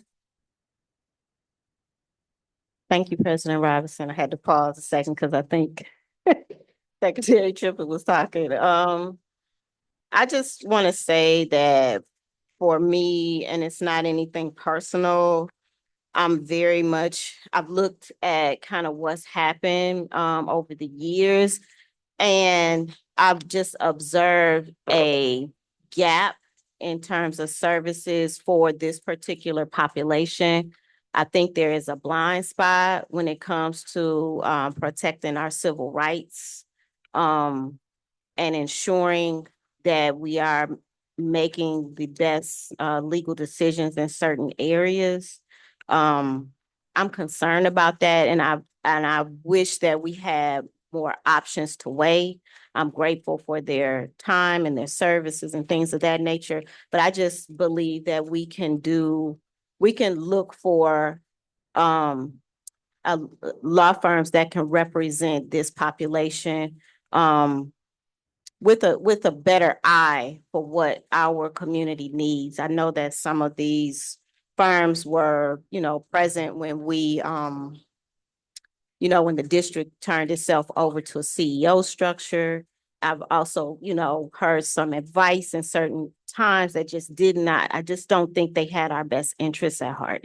So, I know that we need an attorney, and I'm not, illogical or, in that regard, but I just feel like we need to do more due diligence in terms of looking for someone that can better meet our needs. Thank you. Vice President Bowen? So did we go to these individuals again, just saying, hey, it's our organizational meeting and we would like a quote from you, or did we put our RFP out looking for different attorneys, and this is just the only ones that applied? Dr. Butts? As they were standing law firms, we did not put an RFP out. There was no direction given for a new law firm, so we went with we got the updated fee structures for the ones that were on the agenda for tonight.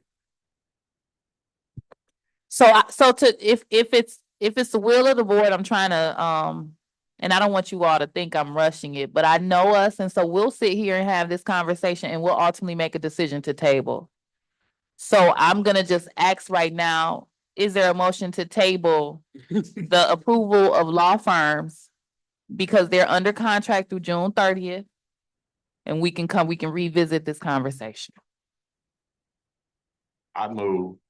I support. Okay, so the motion has been made by Secretary Triplett and supported by Trustee Doyle. Secretary Triplett, call the vote.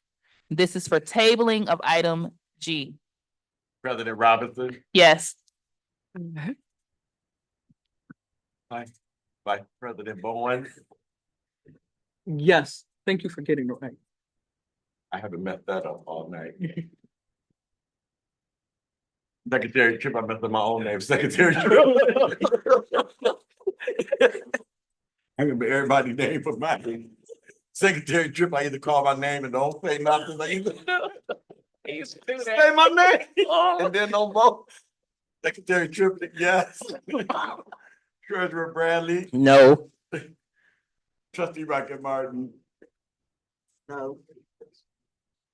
Trustee Gavin, Yes.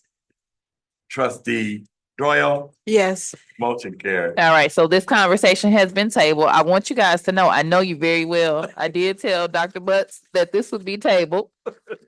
But we would go forward with it or make the effort regardless. So we are now at item H. And so according to the notation from Dr. Butts, this is for appointment of auditors for the 2024-2025 fiscal year. Currently, we have Gaybridge and Company, which we voted on previously. It's noted no contract is needed. We're in the final year of the contract. It expires fiscal year end 6/30/2025. So Dr. Butts, my question to you is, are you planning to at a later date come with another firm, or are you going to, what are your plans as it relates to 7/1/2025? Have it RFP. Okay. Okay, so at this time, we are acknowledging that the auditors for 2024-2025 are currently Gaybridge and Company. So there's no vote coming. You're planning to submit an RFP when? No later than April. Okay. So that we can have it in more than enough time for next year. To take the vote. Yes. Okay. And so we have officially finalized our organizational meeting portion of the meeting. Just as a reminder, our president is Robinson, our vice president is Bowens, our treasurer is Bradley, our secretary is Triplett. We have renewed our MASB membership. Our representative for MASB is Bradley, and our alternates are Rocket and Gavin. For representation to the Berrien School Board Association and Berrien RISA, we have Rocket Martin as the representative and Gavin as the alternate. We tabled D1 and approved D2 with maintaining HR. E, we approved the dates, meetings, and times with those amendments made to the calendar. F, we maintained our depositories, authorized agents, and various funds as suggested. We have tabled approval of law firms. And then there was no vote necessary for H. Dr. Butts is planning to bring that to us no later than April. As a response to RFPs presented. So I would ask Dr. Butts, based on what Trustee Bowens has indicated, if you could also put out an RFP for law firms. Because we've kind of had this same conversation maybe 2 years in a row, and then we ultimately get to the point at the last minute where we haven't done the work and we have no choice but to go with the law firm. I would like for the board to have some options, and in the RFP, that was a good suggestion. That might be the best way to have some items presented to us or individuals presented to us. Yes, ma'am. Okay. And when would you like to have these RFPs for law firms? Can we have them, do you think, is it turnaround quick enough so we can have them by March? Is that too quick, or April? I would say April. Okay, so April. Okay. Can I say this too? And when you put that out there, make sure that they're giving us all the services that Chuen Law Firm has listed here. It's kind of like when you get your car, you have an accident, somebody will do it cheaper, but if you take it to the dealer, let somebody else look at it, they find all the other little things that they'll do. So I just want to make sure that if we switch law firms, we're gonna get the same services in detail. Because I've read through the things that they are offering us and have been offering us with with also being included, what they do for us free. We want to see how many freebies we get out of there too. Yes, ma'am. And also Okay. I'd just like to make a point. Thank- If there's an attorney that we're not pleased with the current law firms, we can always request a different attorney for representation. We don't have to keep the same attorney. Right. So we can keep the law firm, but we can change attorneys within the law firm. So Okay, that's an option as well. okay. Treasurer Bradley? And I was gonna say real quick, I know we had we had tabled that with the law firm discussion, but if we're gonna be looking at RFPs with everything coming up on the federal level, and it's gonna definitely impact probably urban districts at some extent, let's look at somebody who has experience dealing with federal educational law as well. Secretary Triplett? And let me make it clear that this is not to say that we don't want to continue with who we have currently. But I do think that there are some conversations, some serious conversations. As the Board of Education, the newly elected Board of Education, it is our responsibility to make sure that we take care of the business of the school district, of our constituents, and that our citizens are getting what they deserve to receive, and this district as well. And so I think I don't want it to be like, well, you know, he got this feeling towards Clark Hill, or he has this feeling toward Troon. But there are some things that we need to get out there, because we need to make sure that we're represented, and that this Board of Education, and I want this to go on the record, I want this Board of Education to know that I'm saying there's a warning. And we have to understand what these roles are and who we are as a Board of Education. We are not friends. This is business. People voted for us, came out for us to represent the best interest of the community. And so we can't get caught up into individual relationship. It's very, very serious. And as Treasurer Bradley said, there's a lot of things that getting ready to come down the line, you know, as it relates to public education within itself. So we need to be on top of it. And as Trustee Gavin said, there's been several times where when I feel that I have to ask, who are you representing? Are you representing this Board of Education, or are you representing the superintendent? So if that has to be asked, then that should be a red flag that there's some concerns. Thank you. Okay, so I just want to make a comment to that. I just want to kind of comment on Secretary Triplett's statement, because the attorneys are the attorneys of the district. Right. So the way that it's, I don't want anyone to misread what he's saying, Right. because he said the Board of Education and not the superintendents, but the superintendent and the Board of Education Yeah. are one. Yes. They are the district's attorneys. And so I think that sometimes guidance is received from district attorneys for things that the superintendent may want to recommend or not. And if the attorneys are coming and they're supporting a recommendation that differs from what the board is wanting, then sometimes it feels as though the attorneys are being used against the board. But I think that we need to be aware that if they're coming to the district and they're giving their best professional legal experience, sometimes we have to humble ourselves and decide, maybe we're wrong.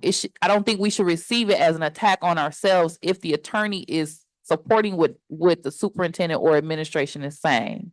So I don't want anybody to think that we see the superintendent as separate from us. We're Right. all one district. They're the district's attorney. Right.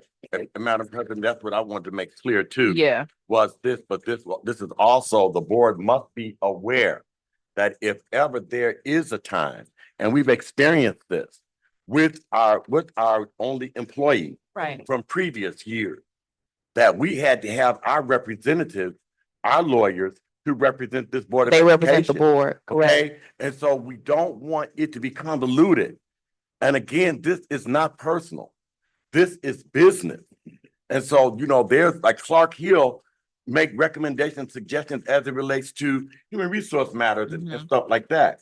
But Troon has something completely different. And so if you're representing, it's just like we have to be clear on that line, our expectations of our legal attorneys and what have you. That's just business. So yeah, I don't want you to think, and anything that I say is not personally against any individual. It's the business of the Board of Education. Because if ever in the future there's a time when our employee has a problem or has a situation, and then our attorneys have been enmeshed, then we got a problem.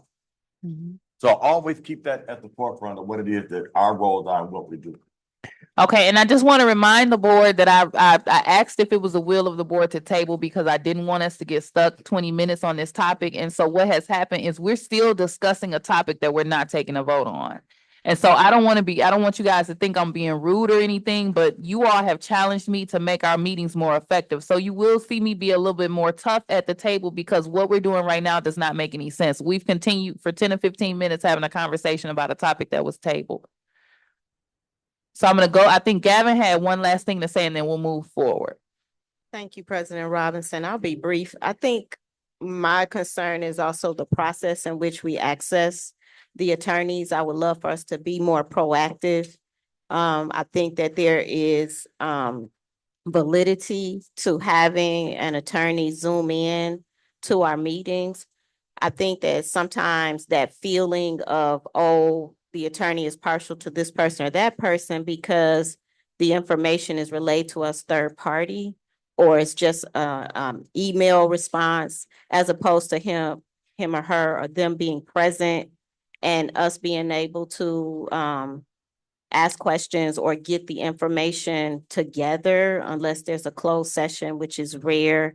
So I think that it's really important for us to consider if there is a firm that can support us while we're making the decisions, before we make a bad decision or a good decision, just to have that confirmation and that wisdom on the front end, as opposed to the reactive responses or, just the superintendent receiving the information or just being forwarded to us. I think that we need an opportunity to have a little bit of input from the attorney, if not both work session or regular meeting, at least the meeting where, one of those, so that we can assess. So I've been saying it, over and over again, because I understand the value of having that legal opinion on the front end. So I'm hoping that we will kind of reconsider how we access attorneys moving forward. Thank you.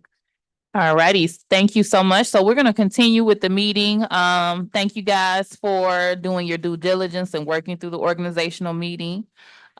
Next on the agenda, we have the conflict of interest disclosure forms that you all have. President Robinson, I'm sorry. Yes, You weren't on old business?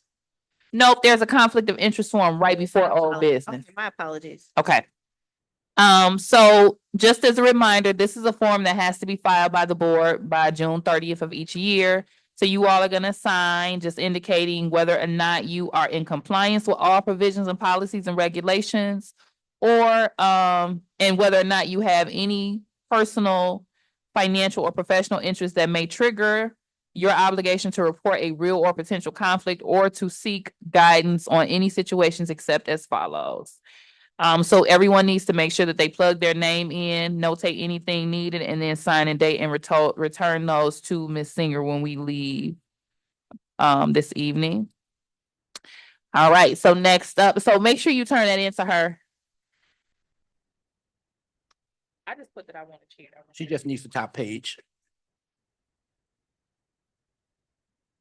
President Robinson, Trustee Gavin? are there any additional pens available?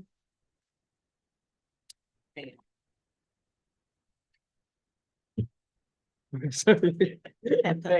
thank you. Okay, Up next, we have old business. We wanted an operational update from Dr. Butts. We're doing pretty good on time. We just now hit 8 o'clock, so we're doing awesome. Dr. Butts. Thank you, Madam President. I'll give a full operational update at the regular board meeting, but I would like to say that CAPE is a virtual alternative school. So no students will actually be moving, it's just staff. Again, that I can give a full comprehensive operational update at the next board meeting. I knew it was an organizational meeting, and I was just planning for the organizational meeting. I didn't bring it in my notes that I've taken. Secretary Triplett. President. CAPE is more than just that. Okay, and I think people need to understand that.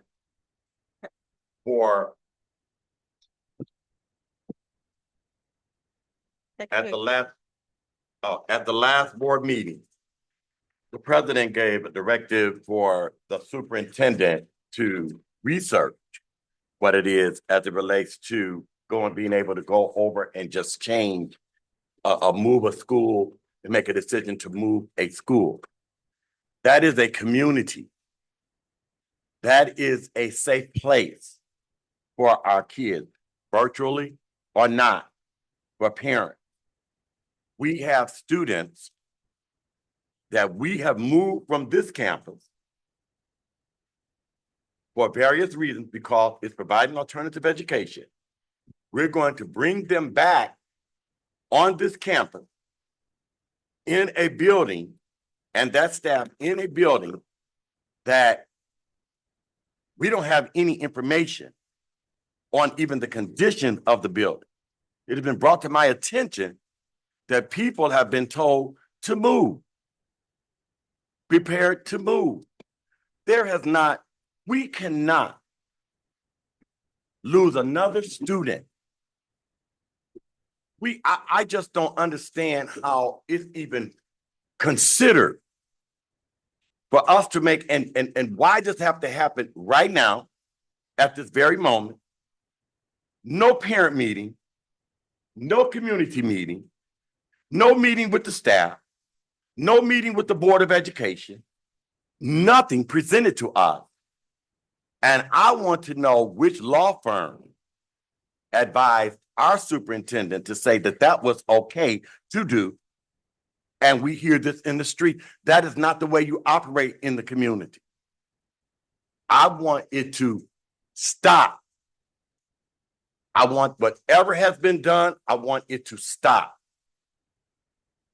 Because those people have picked a brand has been established.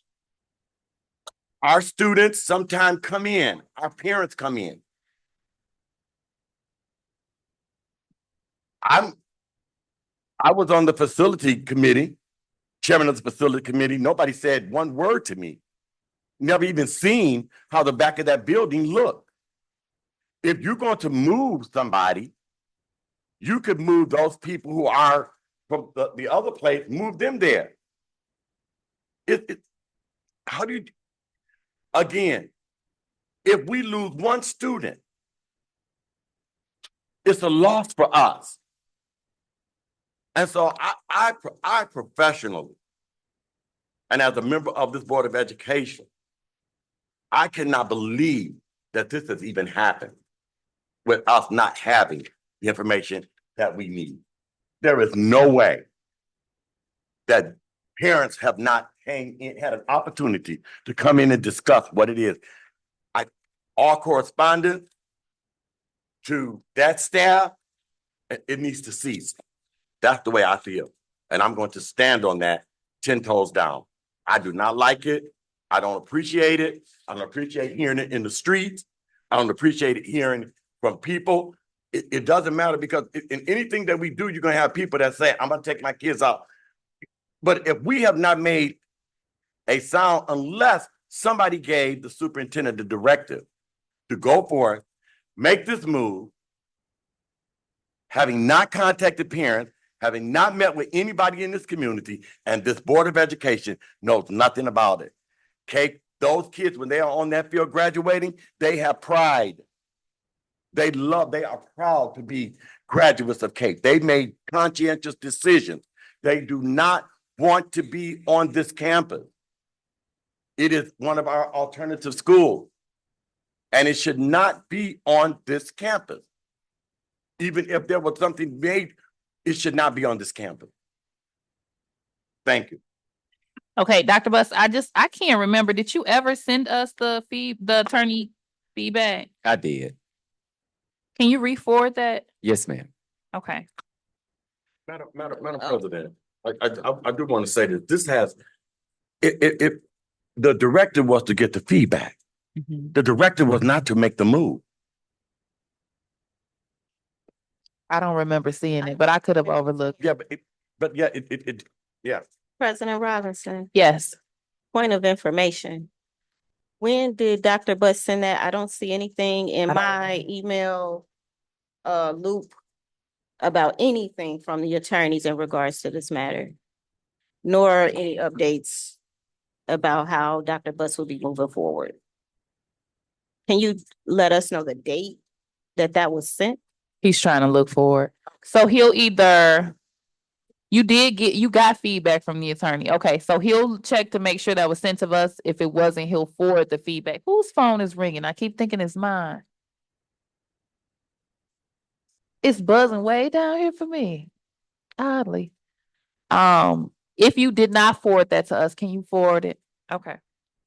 I did have some Okay, you have the floor. point of information. Ditto everything. I'm not going to repeat what Secretary Triplett said because I'm in full agreement with that. I guess my questions are for Dr. Butts. You indicated that no students will actually be moving, just staff. Are you aware as the superintendent that students do have the, Yeah. I'm sorry, No, he Looking for the didn't date? know the I question can was to wait. you. Go ahead. you found it, Dr. Butts? I can wait. I can pause on my time. Yes, ma'am. I sent it on December 23rd, but I'll resend it again. To everybody? Yes, ma'am. And school board, yep. Yes, ma'am. Yes, ma'am.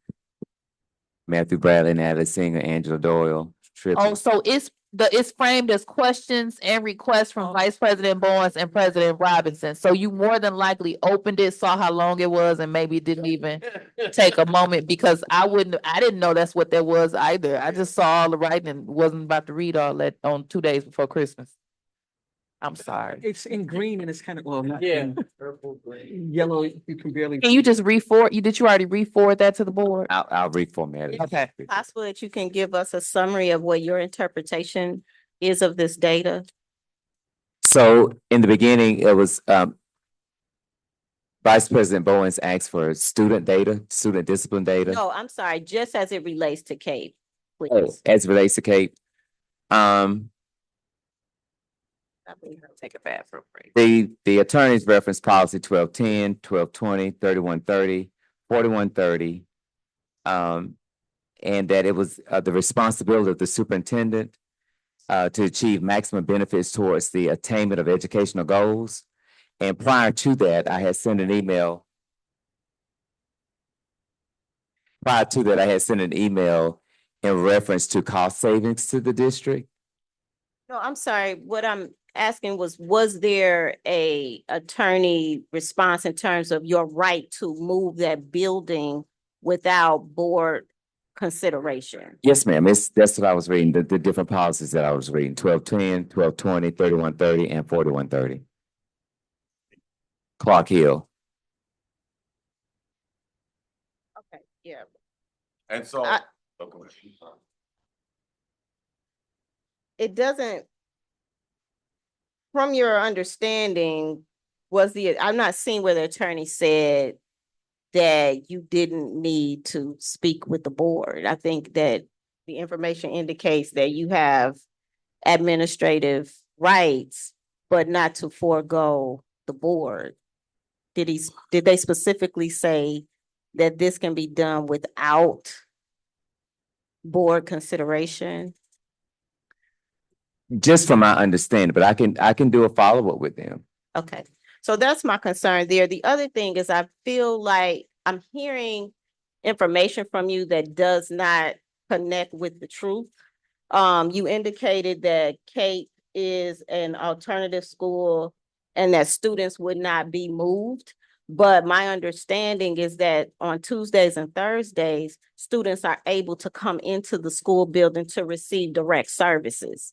And so with that being the case, it is actually a hybrid alternative school that allows them to have online opportunities as well as in-person services.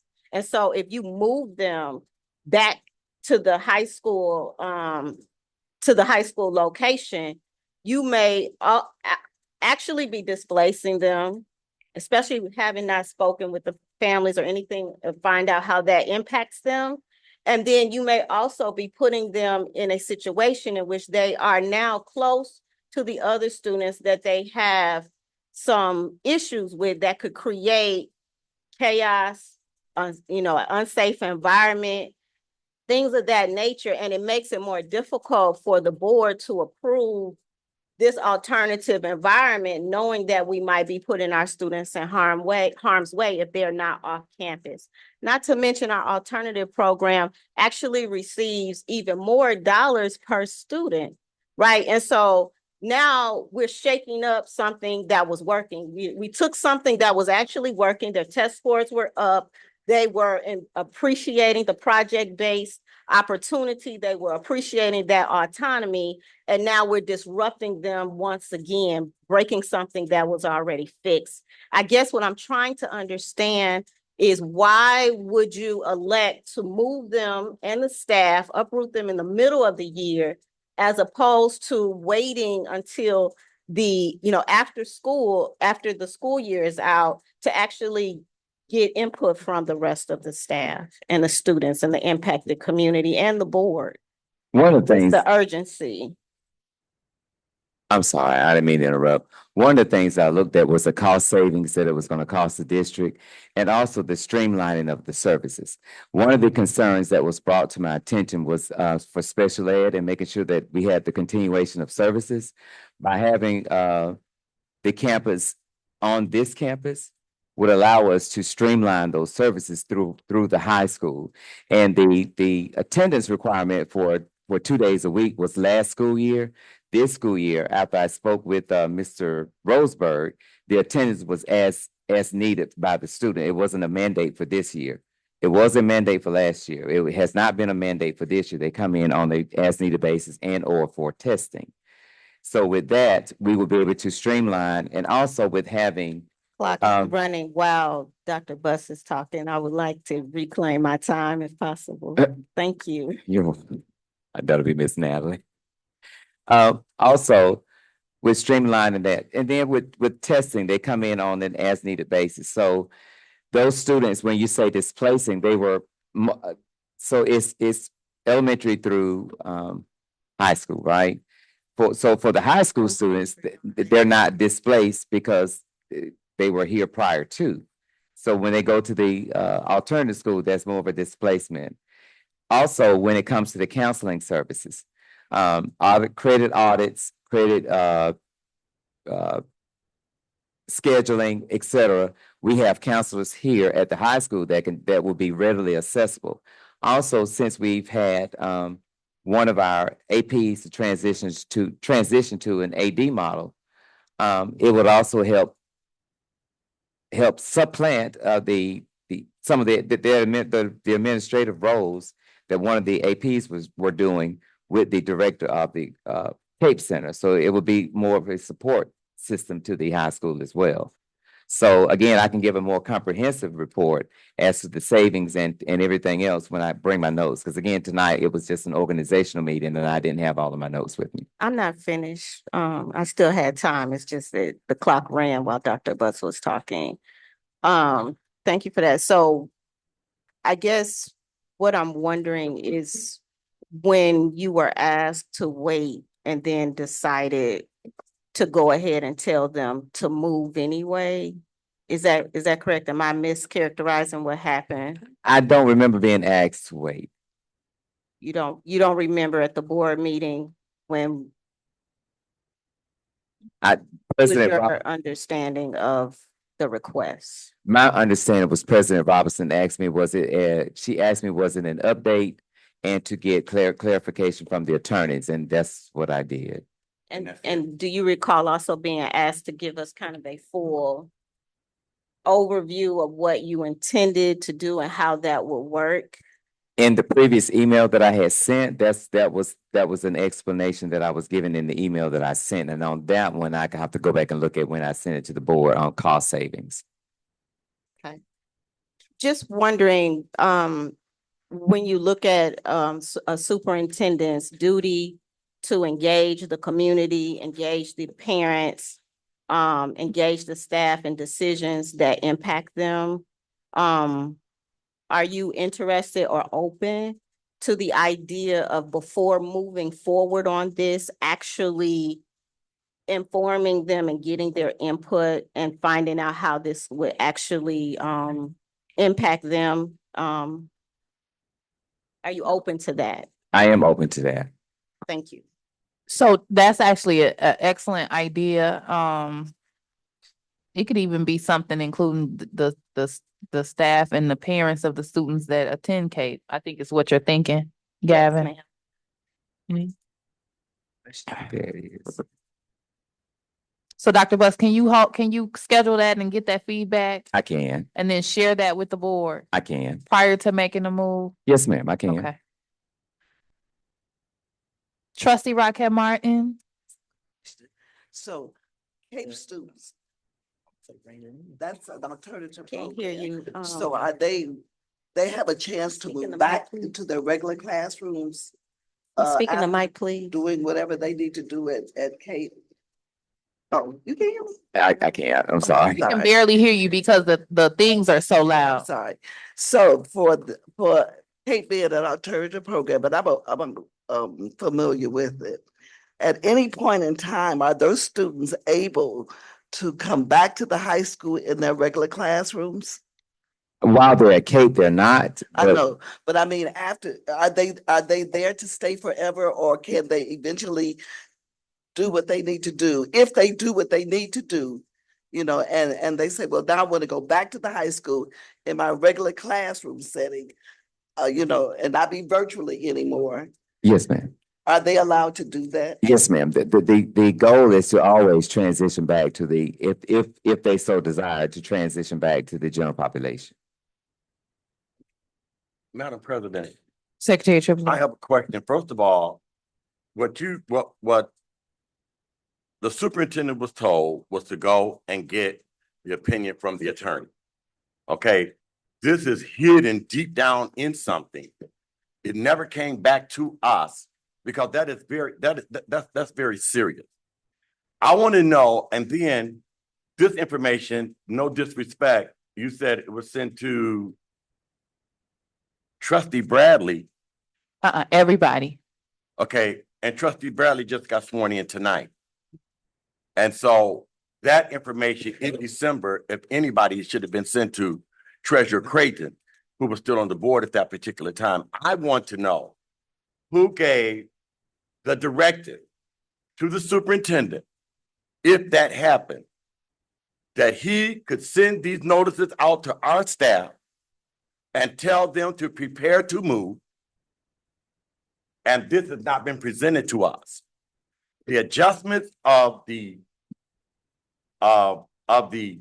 athletic director / assistant principal, the high school principal and an assistant principal with 400, 500 students, that is no cost saving. We do not need another administrator up his staff. I think for me, it's a red flag. That was not and I think tonight it needs to stop. And all that information that was sent to that staff at that school, it needs to stop. We cannot disregard our parents, our citizens, and you can be 700,000 feet up in the air. But something needs to be presented here. I think it needs to stop. It does not feel right. It's a red flag for Secretary Triplett. Because if we're going to start losing, we already have 100 students who was going to another alternative school in this community. I am not stupid at all. And this has nothing to do with anybody. Y'all can take it individual, or personal, make it personal if you want to, because that's the way you think. This is the business of Ben Harbor Area School. That is not the way we operate. Now parents are just hearing this through the wood. That is not professional and that is not business. And these people came out here to vote for each one of us sitting at this table. Don't forget about them. Because we have got to recruit kids to be in that alternative program, and they're not going to bring their kids back up to this high school. None of us have seen that building. None of us. We don't even know how that building looks. And so if anybody's going to move from a building that they say is leakage, maintenance, and facility can move over there. But not our staff, not our students who've been working for years on a brand for that school in that building is not going to save us. Just because people say it's going to save us money and we don't have that data, we can't just jump on that plane.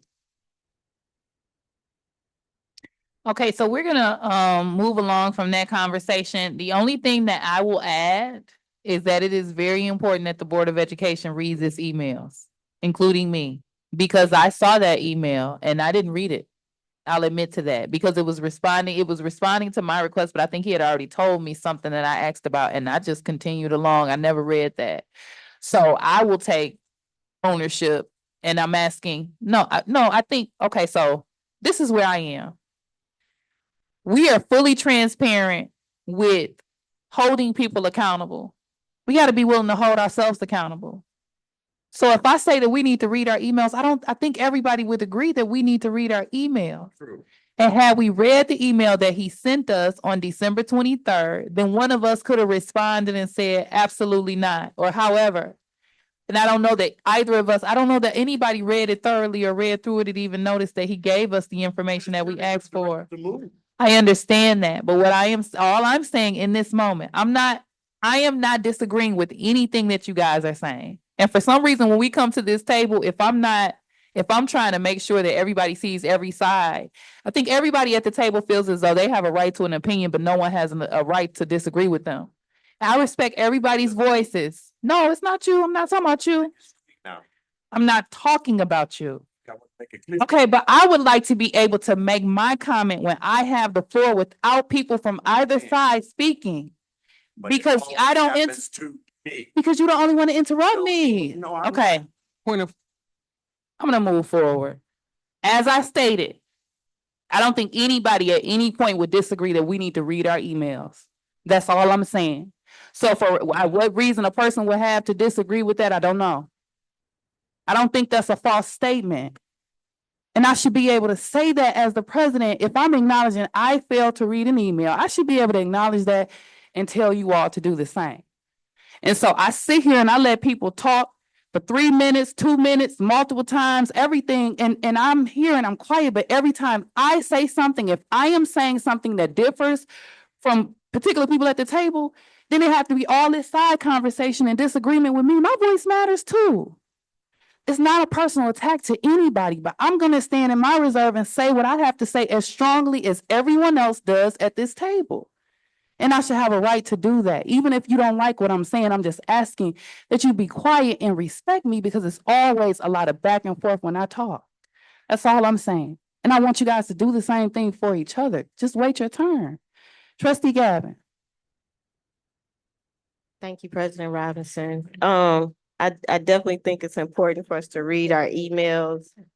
And I think that there's a good point that this response is borrowed at the bottom of a very long Thick email that exactly. addresses multiple issues, and it doesn't even address head on whether or not the superintendent And I agree. has the That's what I right said. I saw the long to email. move that building. It spoke to his ability to move staff, which we are already aware of, and it identifies certain policies that we are already aware of, but it was not an email that addresses really what you asked for. And I haven't even then read it, so I don't know what it says and what it doesn't say. it speaks to that, it speaks to the ability to move staff, and even there it says that it needs to be vetted through the board, right? And so I think the bigger issue, I think it's important, definitely important to read emails. It's also important to make sure that the email is concise and that it addresses the issue that we asked for, especially when you're talking about moving a building, that's going to impact the community, especially the most vulnerable population. And so I think that that's really, where the concern is. And then also just moving forward without connecting with the board first. Those are some serious concerns. But I do agree that we do need to be on top of these things.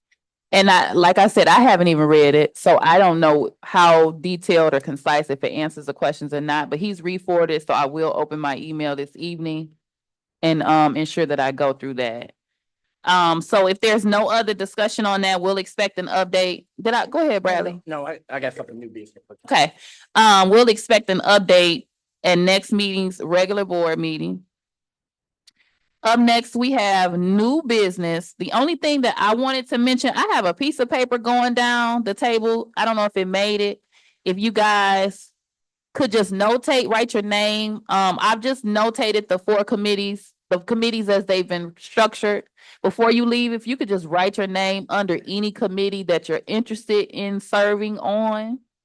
If there's one for certain that maybe there's 3 you're interested in, but there's one for certain you absolutely have to be on or want to be on, star that for me. I want to make sure we get committees assigned as soon as possible.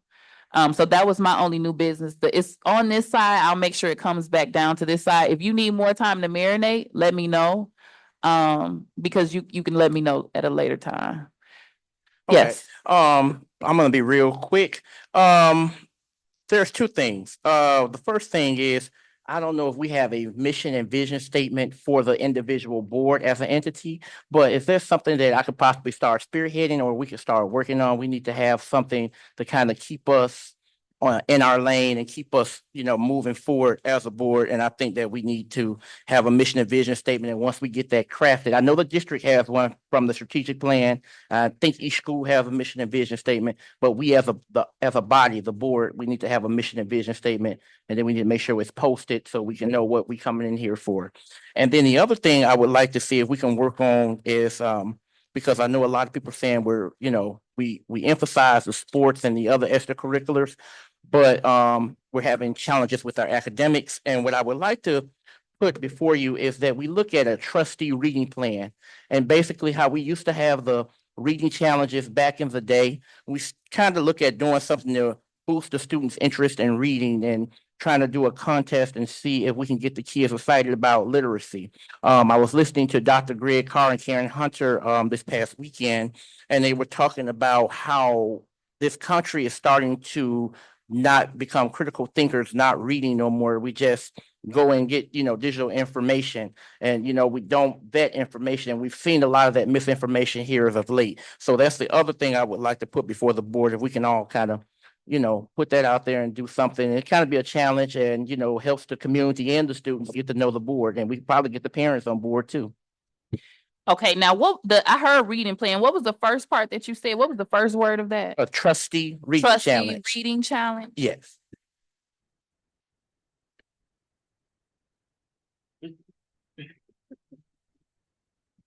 Okay, now as it relates to mission and vision of the board, I know that we set board goals. Were you on the board when we did that? Or was that within your 2 years that you've been gone, or? I think I was on the board. It may have been after, maybe a little bit. So I don't have to go back and revisit that because we set goals, but I do not remember whether there was specific mission or vision. So I have no objection with you spearheading that. I can forward that information to you. Okay, thank you. Isn't that in our vision and in our strategic plan? Yeah, Statement. Yeah, he's wanting specifically for us. Okay. Which it should be similar, but maybe it's something slightly different that we want to change. Okay, if there's no other new business, next up we have open public comment. Thank you for your patience. Hello. Oh, okay. I just wanted to address a couple of things. So as far as the resources go, we do have a SPED your niece, Jaleesa, is assigned to our building, and that is no longer an issue. She is wonderful. She's been a great service to our students as far as SPED. So she's specifically just like, she just handles our students as far as the SPED cases go. She's great. That is no longer an issue, so we wouldn't need the services from the high school. And as far as students come in all of the time. They're required to, if they're falling behind or they're not showing up for the virtual courses, that's part of our whole lure, is that we have a small staff and they can come in, and if they start falling behind, they're required to come in because they're on an academic probation. If they start falling behind in the classes, they're required to come in, they sit with us, we work individually with them. I mean, I'm not there anymore, but they work individually with them until they get back on track. And then they have that individual attention. That's why it just works so well. And we did lose a student today to Bridge because of this move. So we're already, just from word of mouth, are losing kids. So it's just something that we really need to take into account, our enrollment. And it's like supplanting. We can't supplant. That's against the law. So you said supplanting with because of the AD needing, like, I don't know if you needed help with the assistant principal, you said supplanting, but if they're grant funded, they can't be supplanted. You can supplement, you cannot supplant. That's illegal. So I just want to clear that up. Thanks. All right, thank you. If there's no one else for open public comment, we'll go to board member announcements and comments. We'll start with she stepped out. Okay, trustee Raquel Martin. Hopefully, everybody had a very nice holiday. Glad to be back at work. Also, I'd like to compliment your custodial department for how they have cleaned the buildings, the floors. Well, the floor at MLK was like glass. It was like shiny glass. So, everything looked fresh and new. And so I would like to give a shout out to the custodian over there, because he is really a very hard and conscientious worker. Also, I like to encourage my board members to let us work together, and that if we do disagree, we can do it in dignity. There's no reason to put anybody down. There's no reason to make anybody feel small. We all have capabilities, and so that's what we will do. We will use what we have to make our district the best district possible. And I believe I believe everybody at this table has our district's best interests at heart. And so once again, I would like to thank Dr. Buss for his cabinet, who works so very hard, and for the services that he also renders to our district. When you're an authority, you do have to make decisions, and everybody doesn't always agree. But it's all right to disagree and get information and find out what you need to find out before you go further. So I'm thankful for my board for that, because they will delve into questionable dealings or interests that they have to find out what's going on, and there's nothing wrong with that. So I'd like to also just thank everybody for the work that we've done thus far, and that if we could continue to move our district forward in a positive manner, we have to always remember the press is always listening, and we want people to send their kids to our district because it is a good district to be in. And it's nice to go to school here. And so with that being said, I look forward to working with you all in the next 4 years. I look forward to working with you and to representing you you got 4 years to do He forget. You forgot? You thought it was like 1 more year. You got 4 more years. No, you got 4 more years to do this. So, you're young. You don't have any gray hair yet. You're fine. So, yeah, I'm pretty sure though, after this 4 years, I probably will be done. But maybe done with this part of my life and doing something else. Maybe I'll be your bus driver. I don't know. You never know. But I've done everything but drive the school bus. So that's good. But anyway, with that being said, I look forward to continue working with the students at Benton Harbor, whatever capacity I'm available to work and help.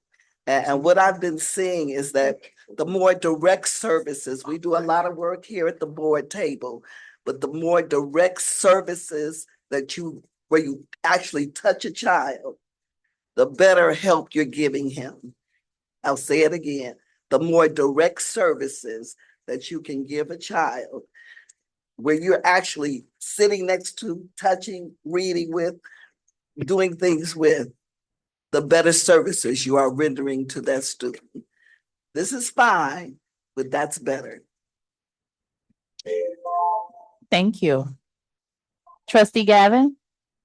Thank you, President Robinson. I was sitting here thinking about what to say. It's always challenging because I want to focus on the positive, right? I want to focus on the strides that we're making. I want to focus on our beautiful children, our amazing, resilient staff. And I also want to make sure that we're creating an environment that's consistent for them. I remember when someone was paid, it was some company, there's always some consultant company, but they were paid to assess us when I was a teacher here. And the consultant, he said, I've done all this assessment, I've done all this, I've watched all, I've monitored, observed all your classes. And what I found is really nothing wrong with you all. You have an issue with consistency, right? Consistency. If they can distract us, they can destroy us. If you're moving on a certain path and you're doing well, and then that path is disrupted, and then you got to start over. And then you start over and you try again, and then it gets disrupted, and then it's this musical chairs thing, and then you move.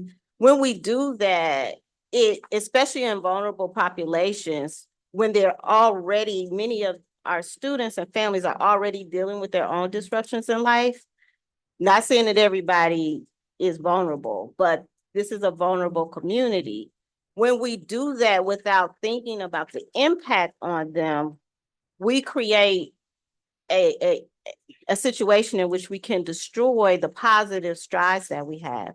And so I would just ask, I think this was a great meeting. I think we had an opportunity to safely share our ideas and collaborate and talk about what might work. I just ask that as we move forward this year, can we make sure that we're making student-centered decisions and not disrupting the staff in the community with quick decisions? Can we just make sure that we're putting them first and not putting them in a situation where they have to advocate for themselves in the middle of the year?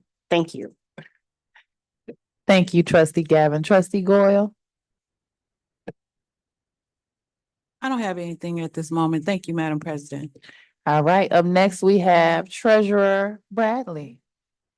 Good evening, everyone. I'm gonna be quick. I'm glad to be back, and I've missed this. And it's call me crazy, but I've missed this because I love Benton Harbor. Born and raised here. I've traveled all over the country. Everybody's like, "Why don't you move somewhere else?" I'm like, "This is home." I've been to all the lower 48. I've touched every state. I just touched the state of Maine back in August, and there's no place like home. And there are people from Benton Harbor and all these states out here. I've hung out with people in Maine from Benton Harbor. I've hung out with people in California, so there's no place like home. Class of 2005, proud. I want to start this real quick, and I want to say, be quick to listen and slow to speak. Be quick to listen, slow to speak. Don't think that if you're feeling a certain way about things, you're not the only one. We have that fire too. There's things that we see. And then remember, I started on this journey in 2019, and when the state was threatening to shut down the district. And I would tell you this battle is not a one man or one woman show. It's a team effort, and we have to stand united. Everything that we do at this governance table, and I've been on both sides of the table now. I've had a 2-year break. Everything we do at this governance table is going to flow back down into the district. You've had people in the community come back and say it as well. Oh, I wouldn't bring my child here because of the way the board behaves. So we need to make sure we stand united. Yes, we may have a difference of opinion, but just remember, be careful. Let's be careful how we disagree. Madam President, I'm going to say this to you openly. I respect you, but use the power of the gavel, because we got to make sure our meetings are efficient, and we got to make sure that we are moving fast and everything. We don't want to be stepping over people and getting everybody fed. And I would say this to the board real quick. Let's be respectful of other people's time. Let's stop dragging out the meetings. I'm not saying let's don't ask questions, but let's be respectful of other people's time. Study the information, read the emails. Y'all be blessed. All right. Next, we have Secretary Triplett. Yeah, did respectful go over their time? Other people's time? Did they just go over it? The bell ring and respectful kept on talking? But anyhow, let me go forth with this. One thing that I'm not gonna do, I'm not gonna play. All right. I am, I've sat here for 4 years and I try to learn the ropes, and again, I'm not gonna go on this tangent about nobody checking Mr. Tripp, because ain't nobody finna check me. No more. Okay, let me tell you something. I have the utmost respect for my president. I have the utmost respect for my colleagues. But what I'm not gonna do, and whatever kind of counseling you need to get the support that you need to be able to go forth. If Mr. Triplett did something that you didn't like when you were in elementary, y'all need to go get some help this year. Okay, because whatever it is, when you bring it, I'm bringing it back to you. Okay, that ain't personal. That's just out there on the floor. That's number one. The directive, the situation with Kate, I am very, very concerned. Madam President, that is not the way we operate. If we do, then we need to adjust that. The directive was to go get the information from the attorney and then bring it back. Okay, for us to have a discussion. And so it needs to stop, because I want to say this as well. I've been doing this a long time. I was doing this when you all were in school. So I know the mode of operating. Okay, and why do it have to happen this week? Why can't we have that discussion and do it in a proper way? What's the urgency that this had to happen? This got out, and it's throughout our community. That is not the way we operate. So I'm not 200 feet up. I'm 10 toes down.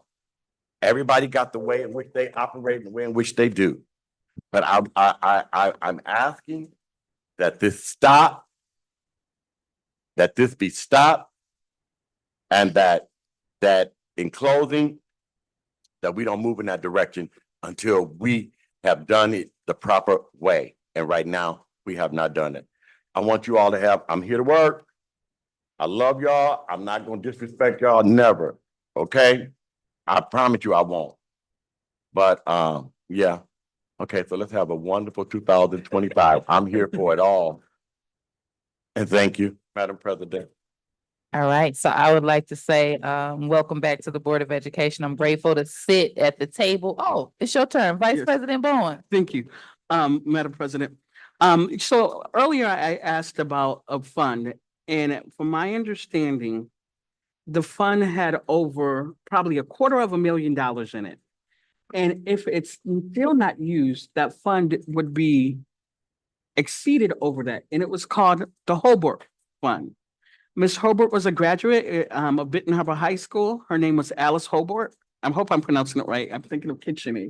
But that was the fund for the history grant. So if we can look and see where's that money, how much it is, what is it being used for? And why aren't we using it? I do have a question for the board. I know we say we give directives, but is it different when it's a directive and a resolution that's voted on? We give so much directives. We give so much directives and stop and all of that. It becomes confusing. So I'm stating that, do we have legal ground by saying this was a directive? Or is it legal ground when we say this was a voted resolution that we told you to do this? And I hope I make sense with what I'm stating with that. I am glad to serve with you guys in 2025, but these next 4 years, I hope that we focus on improving the academic returns of our students. Let's get serious. One of the first things I told people was to read The Other Side of the River. And Dr. Sherman was the superintendent then, and they did Saturday school, and our test scores started to raise. They were going into the projects. They were doing this. They were really working on it. And I think we as a district, if we really want to make a turn, we have to really focus on the academics. And I want us to see that. I also would like us to do an investigation on whatever happened at Fairplain Junior High. It's a noise on social media. Who leaked it? Is it some violations on student privacy? I think that's something that we should be concerned about. But besides that, I look forward to serving you guys. Oh, by the way, we lost 2 people important to Benton Harbor. One was Kimberly Thompson. She's a graduate of 1998. Benton Harbor High School. She was the city clerk. And then we also lost George Weisinger. He was one of the city commissioners back in the 1960s. When it wasn't African-American city commissioners, he was one of the first with Lula Lee and all of them. So I send my condolences to those families, and that's it. Okay, so I'm gonna close. Just like to say thank you to everyone. Welcome back, Treasurer Bradley, to the board. I look forward to the excitement of our conversations at the table. I just want to make it very clear to everyone. You guys know that I am a non-confrontational person. It is never my, no, seriously, it is never my intent to make anyone feel small or minimized. However, what is important for you all to know about me is that anytime I feel as though my voice is not being respected, it's going to trigger something in me. So, and that's the only time that you guys are going to see me kind of change in my spirit. So, to Secretary Triplett, I was not offended. I want the public to know that Secretary Triplett and I may spat back and forth, and then in 2 seconds, we're going to be laughing and giggling with each other. So never be confused about any debate that we have at the table, whether that's Secretary Triplett or either of the trustees at the table. I support you all. I really try to make sure that I reflect the will of all trustees and allow it to come down to the will of the majority of the board. And that's what I attempted to do in today's organizational meeting with the resolutions and the schedule and work sessions and things of that nature. Look forward to working with you guys in 2025. And I will follow up with you regarding details of our training. I did send a list down asking you all to sign up for your committees, but I don't think that it's been passed down or it made it. Oh, so if you know the committee that you'd like to be on, if you could tell me before you leave today, and then I'll try to get those committee assignments sent out by the end of the week. And that's all I have. So if there's no objections, I'll ask if there's a motion to adjourn. Madam President, make a motion to adjourn. Is there a Second second? the motion. The motion has been made by Vice President Bowens and supported by Trustee Rockett Martin. Any questions, comments, or concerns? Hearing none. Second, go ahead. Madam President. Yes. I am so proud again that the board saw forth for you to be our president of the Board of Education. You know, we've had our conversations and what have you, and again to the public. You know, we are all passionate about what it is, but we just cannot dismiss what other, it's not just one person Mhm. feelings being dismissed either. So the things that we oftentimes accuse others of doing it, we're not aware that we're doing it, Right. And so I've sat here for some time, but I want you to know that I do support you, and to all of my colleagues, I do support you. And I'm looking forward to us really, really all working together and doing a good job like we did tonight. All right. So if there's no other comments, Secretary Triplett, can you call the vote for adjournment? President Robinson, Yes. Vice President Bowens, Yes. Secretary Triplett, yes. Treasurer Bradley, Yes. Trustee Rocket Martin, Trustee Gavin, Yes. Trustee Doyle, motion carried. Our meeting is adjourned at